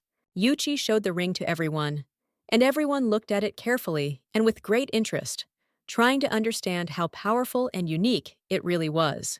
It was said that this ring seemed to be made by the master himself, so carefully and meticulously that it could not be otherwise. His work was visible in every detail, as if his soul was put into it. Yuchi confirmed that this was indeed the case. The master had indeed created this ring, infusing it with protective charms. They trusted this item because they knew that the master had made it with genuine concern for the lady. Yuchi asked who among those present wanted to see how the ring displayed its magical properties in practice. It was a challenge, and at the same time, an opportunity to see real craftsmanship. The young man immediately declared that he would not agree to such a danger, because attacking the master's bride was unacceptable and unacceptable for him in any case. The girl sitting nearby also refused to participate, expressing a categorical unwillingness to expose herself to risk or to test the ring's magic on herself. Another of the girls preferred to watch from the side, and the last guy remained silent, only nodding his head slightly, showing his unwillingness to interfere in what was happening. Yuchi then turned to Stefania and said that if everyone else refused, he would try himself. This decision caused a slight tension in the room, but he was confident in his abilities. Yuchi asked Stefania to stand in the corner of the room, and she, surprised but obedient, went there, taking the indicated place, ready for what was to come. He reassured her by explaining that he was not going to use all his magical power, but only a simple spell to demonstrate the ring's effect without unnecessary risk. The girl agreed to these conditions and calmly stepped aside, ready to watch the magic that Yuchi was about to use. Although Stefania was afraid, she still believed that Yuchi would not harm her, because there was a certain connection and trust between them, even despite the danger. Yuchi warned her in advance that he was going to use magic so that she would be prepared and not be scared by a sudden action, because magical powers can always be unpredictable. When he cast the spell, the ring the lady wore instantly worked, activating a powerful defense and creating a barrier that protected her from magical influence. The magic aimed at Stefania was reflected back and forcefully pushed back, returning straight to Yuchi, as if the spell could not harm the one protected by the ring. Yuchi noted that this result was quite good and showed that the mistress's magic really had good power and was able to effectively repel attacks. Stefania wasted no time in rushing over to Yuchi to make sure he was okay after the spell returned to him, and he only smiled slightly, assuring her that everything was fine. The guy didn't expect his own spell to come back so easily, and this unexpected effect surprised him a little. But at the same time, he didn't feel any threat. The shield created by the ring not only protected Stefania, but also amplified any magic, reflecting it back with greater power, turning every attack against her into a counterattack. This magical gift was truly valuable, and now Stefania could be sure that even if someone decided to attack her, the ring and Master Cheniel would provide her with reliable protection. Yuchi thought that they were talking about Magdalena. He was sure that they were talking about her, and he thought that this was important information for everyone who knew about the situation. The lady confirmed his words, and Yuchi said that they were now at home. He said that Magdalena would probably come to see her in person soon to clarify the situation. Stefania couldn't understand why Yuchi was saying that, and decided to ask him about the meaning of his words to avoid any misunderstandings. Yuchi explained that the master had punished Magdalena quite severely yesterday, and that the punishment had been noticeably serious, although he did not give any details. Stefania was surprised and asked if Magdalena's punishment was the same as Elliot's, to compare the severity. Yuchi replied that he did not think the punishment was as harsh, but made it clear that Magdalena had also suffered greatly, and she certainly did not like it. Yesterday, Magdalena quickly ran into her room and immediately closed the door, as if trying to hide from the whole world and experience what happened alone. She did not understand why she had received such treatment and was confused, trying to figure out what exactly deserved such punishment. Then Elliot appeared in her room and said that, apparently, she also felt the master's anger and realized how strict and unyielding he was. She had not expected to see him there, at Vika's, and was surprised that he was sitting quietly on the table, as if nothing unusual was happening. Elliot asked her not to look at him with such anger, explaining that she was mistaken in her feelings towards him at that moment. He admitted that he simply felt sorry for her, because they were in the same situation and were essentially sailing in the same boat, sharing common difficulties. To show the seriousness of his words, he demonstrated that he was missing an arm, as a reminder of the trials he had gone through. Magdalena was completely horrified, not believing her ears, and immediately asked if the gentleman had really done this, because such actions were unexpected and contrary to all her expectations. Elliot confirmed Magdalene's words, noting that she was luckier than he was, because he found himself in a much more difficult situation than she could have imagined. In fact, Elliot could have gotten his hand back, but now it was in the hands of that little rascal who wasn't going to give it back until he restored order in the castle, completely obeying the established rules. Magdalena immediately understood that they were talking about a Yuchi, a young but very strong magician who was already showing his character and was not going to simply give in or obey without conditions. Elliot noticed that for some strange reason, this little guy had become protective of ordinary people, which was completely untypical for wizards, who usually kept to themselves and rarely interfered in the affairs of mere mortals. Yuchi is the best magician after Master Shaniel Crowley himself, his right hand, and the only one recognized by the master, despite his young age and lack of desire to rule the lands. Although Yuchi does not like to manage the central lands, he still helps to control order in the castle and support the lord, which makes him an indispensable and important person. Magdalena couldn't understand how anyone could take such changes calmly, and why everyone around her seemed to take his side, leaving her isolated and confused about what was happening. She decided to ask if Elliot was really happy with the fact that an ordinary person, a simple Norm, had found himself so close to Mr. Crowley and received such trust from him. Elliot replied that he was ready to give her valuable advice. If she valued her own life, it was better not to mess with this Norm, because the consequences could be much more serious than it seemed at first glance. After that, he stood up and said goodbye to her, leaving the girl in great irritation and anger. She could not come to terms with what had happened and was seething with indignation, experiencing deep disappointment. Hot-tempered and unrestrained, she began to hit the floor with her hand, splashing out the pent-up rage. He realized that this would not end so easily, and she would definitely not leave the situation without consequences. Punishment from the master meant serious problems. Magdalena could be seriously hurt or end up in a serious condition because of this. Everyone understood that the consequences could be unpredictable. To be honest, he himself was worried. But Shaniel could be very cruel. He didn't want anyone to get hurt too much. Yuchi reassured him, saying that everything would be fine, because Magdalena had only done something wrong once. At that moment, several guys approached them and asked curiously what they were talking about so animatedly and why such serious conversations were taking place in their presence. Yuchi replied that they were discussing a stupid girl, and it immediately became clear that they were talking about Magdalena, because no one else in their circle evoked such emotions. One of the guys noted that he now understood why the master had cast a magical spell on the wedding ring. It was a clever and thoughtful move that immediately commanded respect.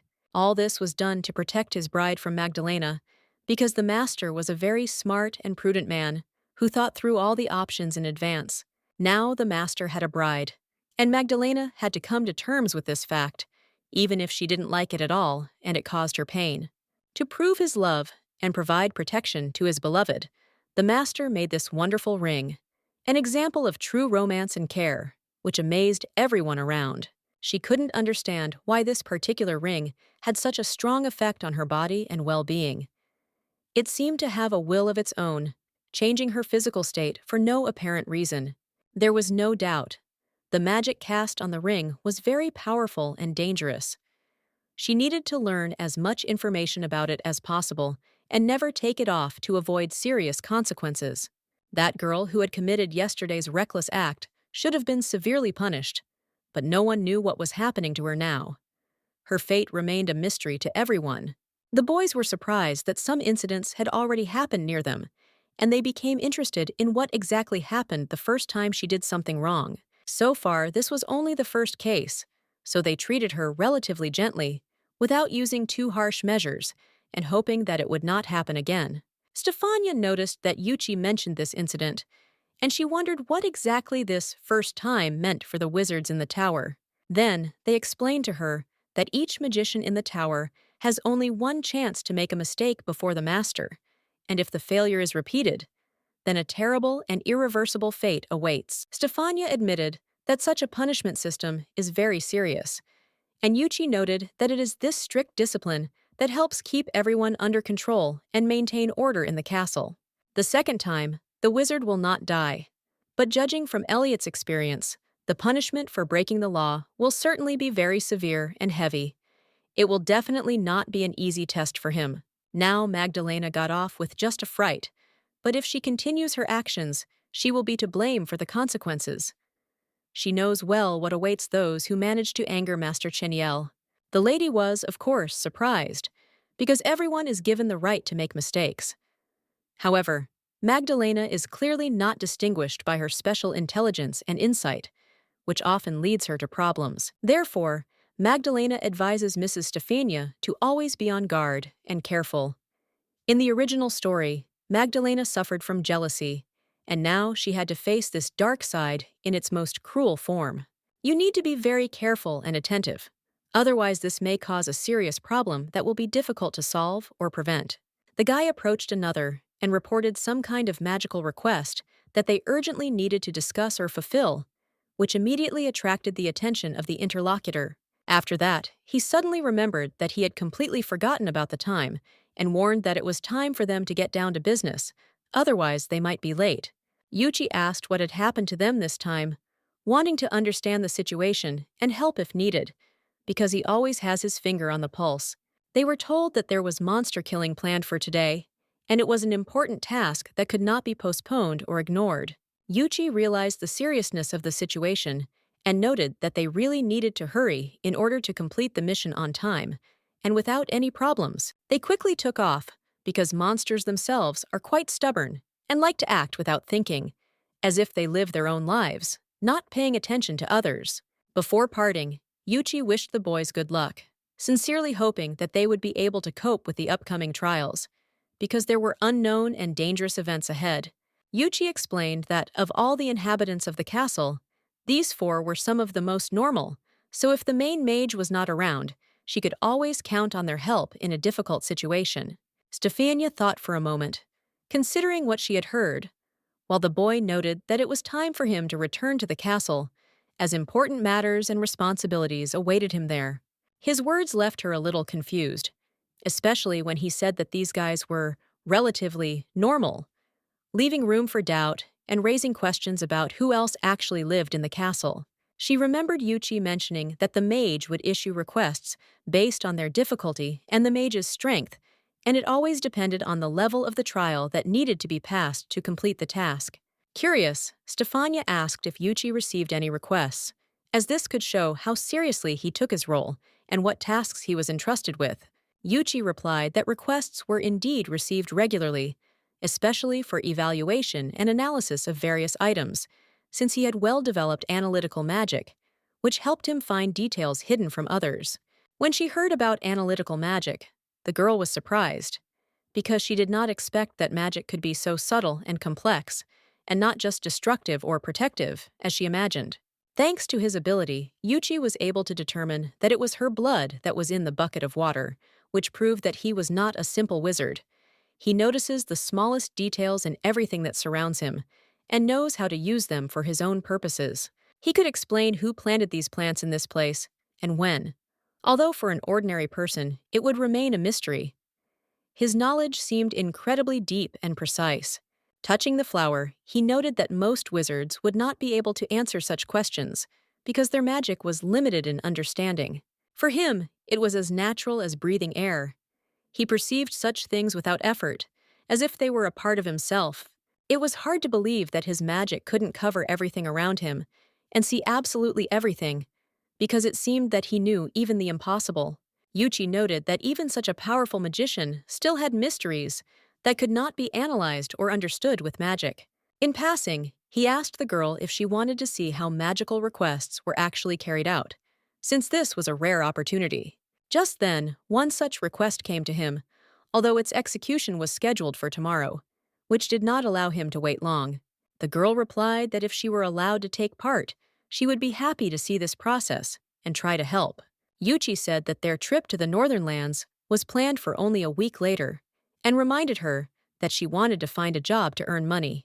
If Stefania helped with the magical request, he promised to pay her, which was tempting, although it was not quite the job she had imagined. She smiled and admitted that she was not sure how she could be of use to the wizard, but if he insisted, she would be happy to go with him. Yuchi was delighted, and they quickly agreed that tomorrow they would go to the western lands, where a new adventure and test awaited. The guy suddenly remembered that he still had things to do in the castle that couldn't be put off. He wondered if it would be a problem to leave the girl alone and decided to ask her how she felt about it. The girl calmly replied that there was nothing to worry about. She was quite independent, and if anything happened, she would go to her room herself, so there was no need to look after her at all.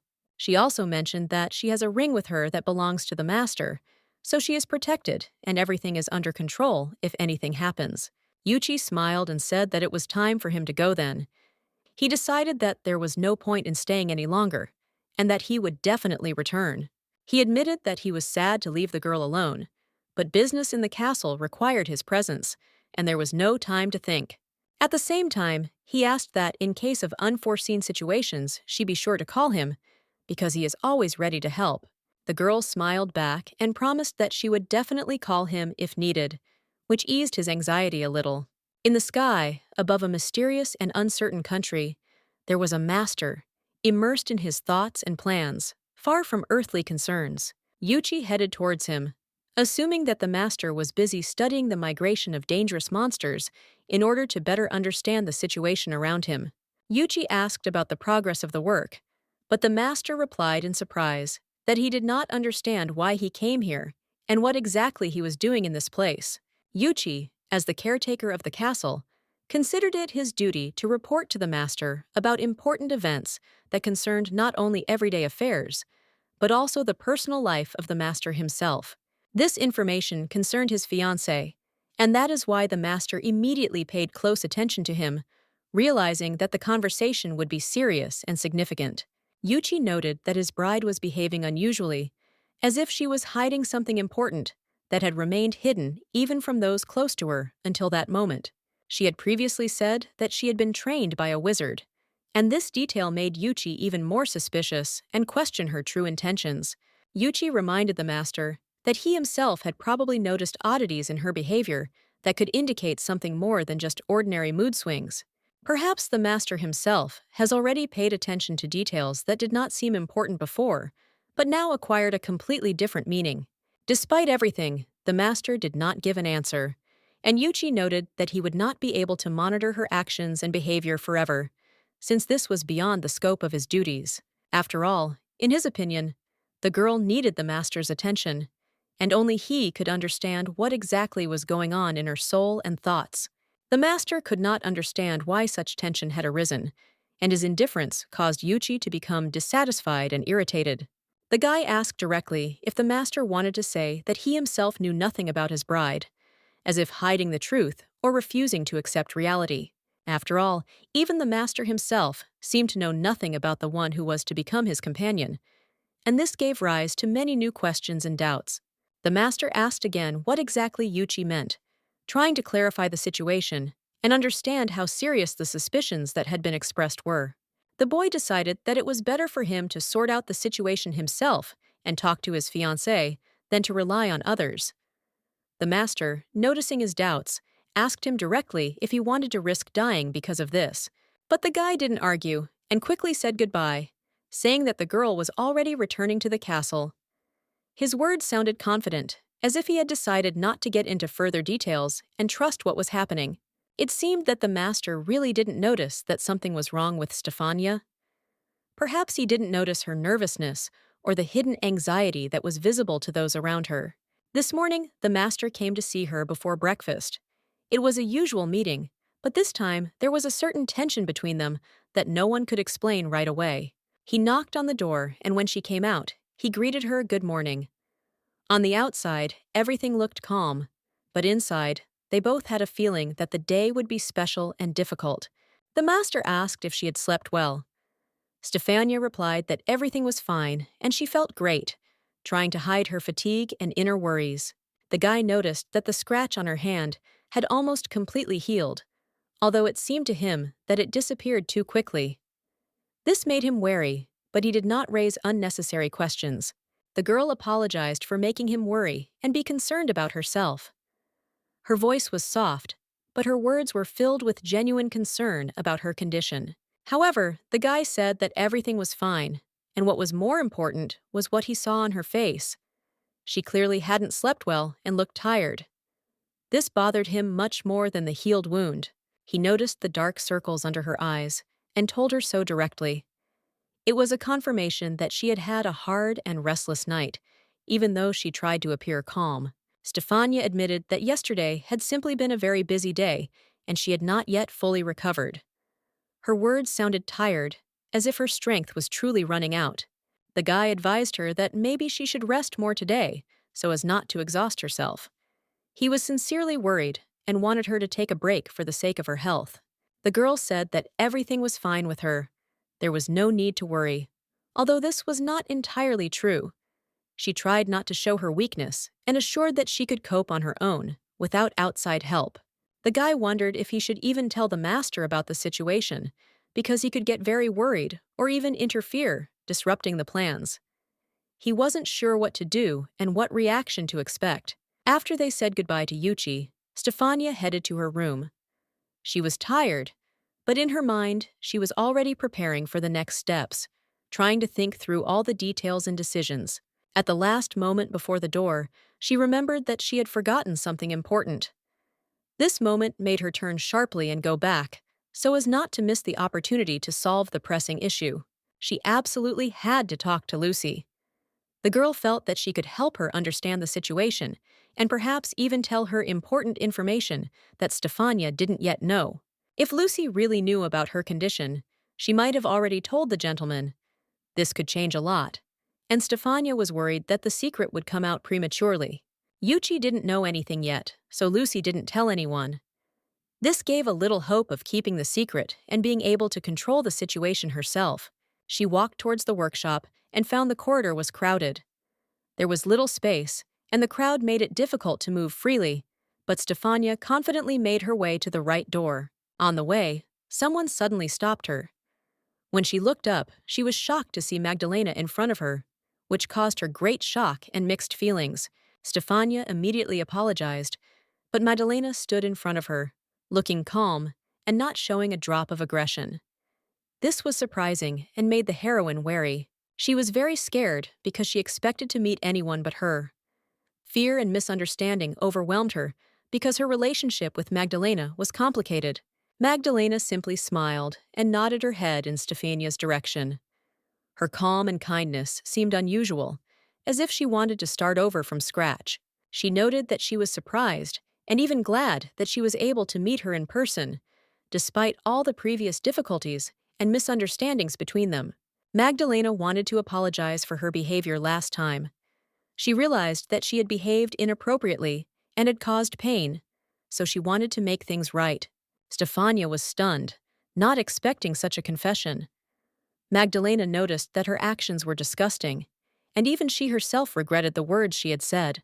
She said a lot of nasty things and caused pain, including physical pain, damaging Stefania's face. These words sounded sincere, which was unexpected and confusing.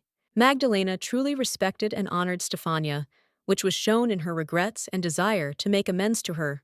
Stefania was completely confused and couldn't understand what was going on. It all seemed like some kind of strange performance or game that she didn't want to get involved in.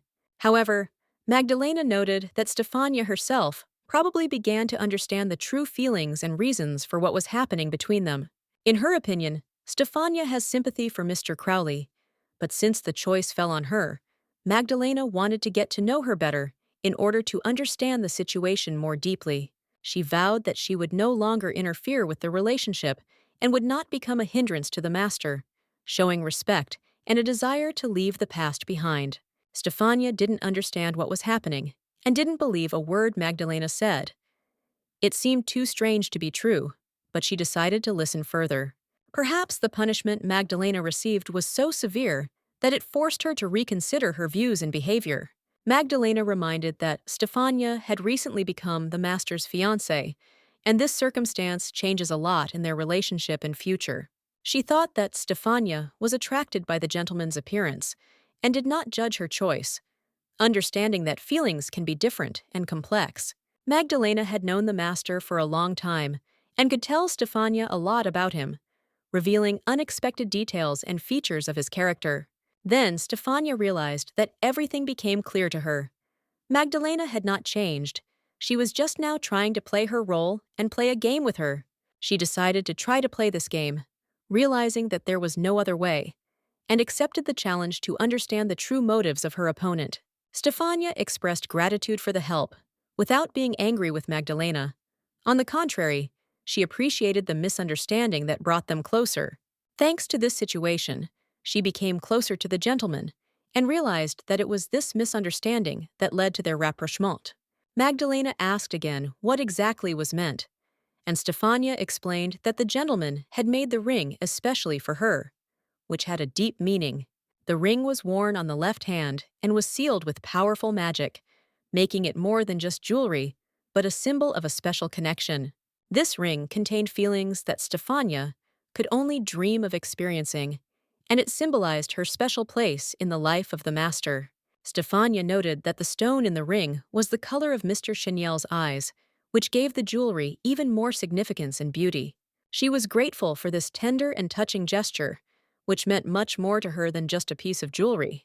Despite this, Stefania felt that Magdalena knew much more about the gentleman than she did, and this aroused curiosity. Lady Magdalena spent much more time with the gentleman than Stefania, and could tell many interesting stories and details. Stefania would have been happy to listen to Magdalena's stories, because she herself was an ordinary person and could not understand all the subtleties of the wizard's mind. Since she had become his fiancée, she wanted to know more about him, and was ready to rely on the information she could get from Magdalena. Magdalena happily agreed to help and support Stefania, after which they shook hands, confirming their mutual agreement. Thus, a kind of agreement was concluded between them, and both understood that the mood was serious, and each was ready to play by their own rules.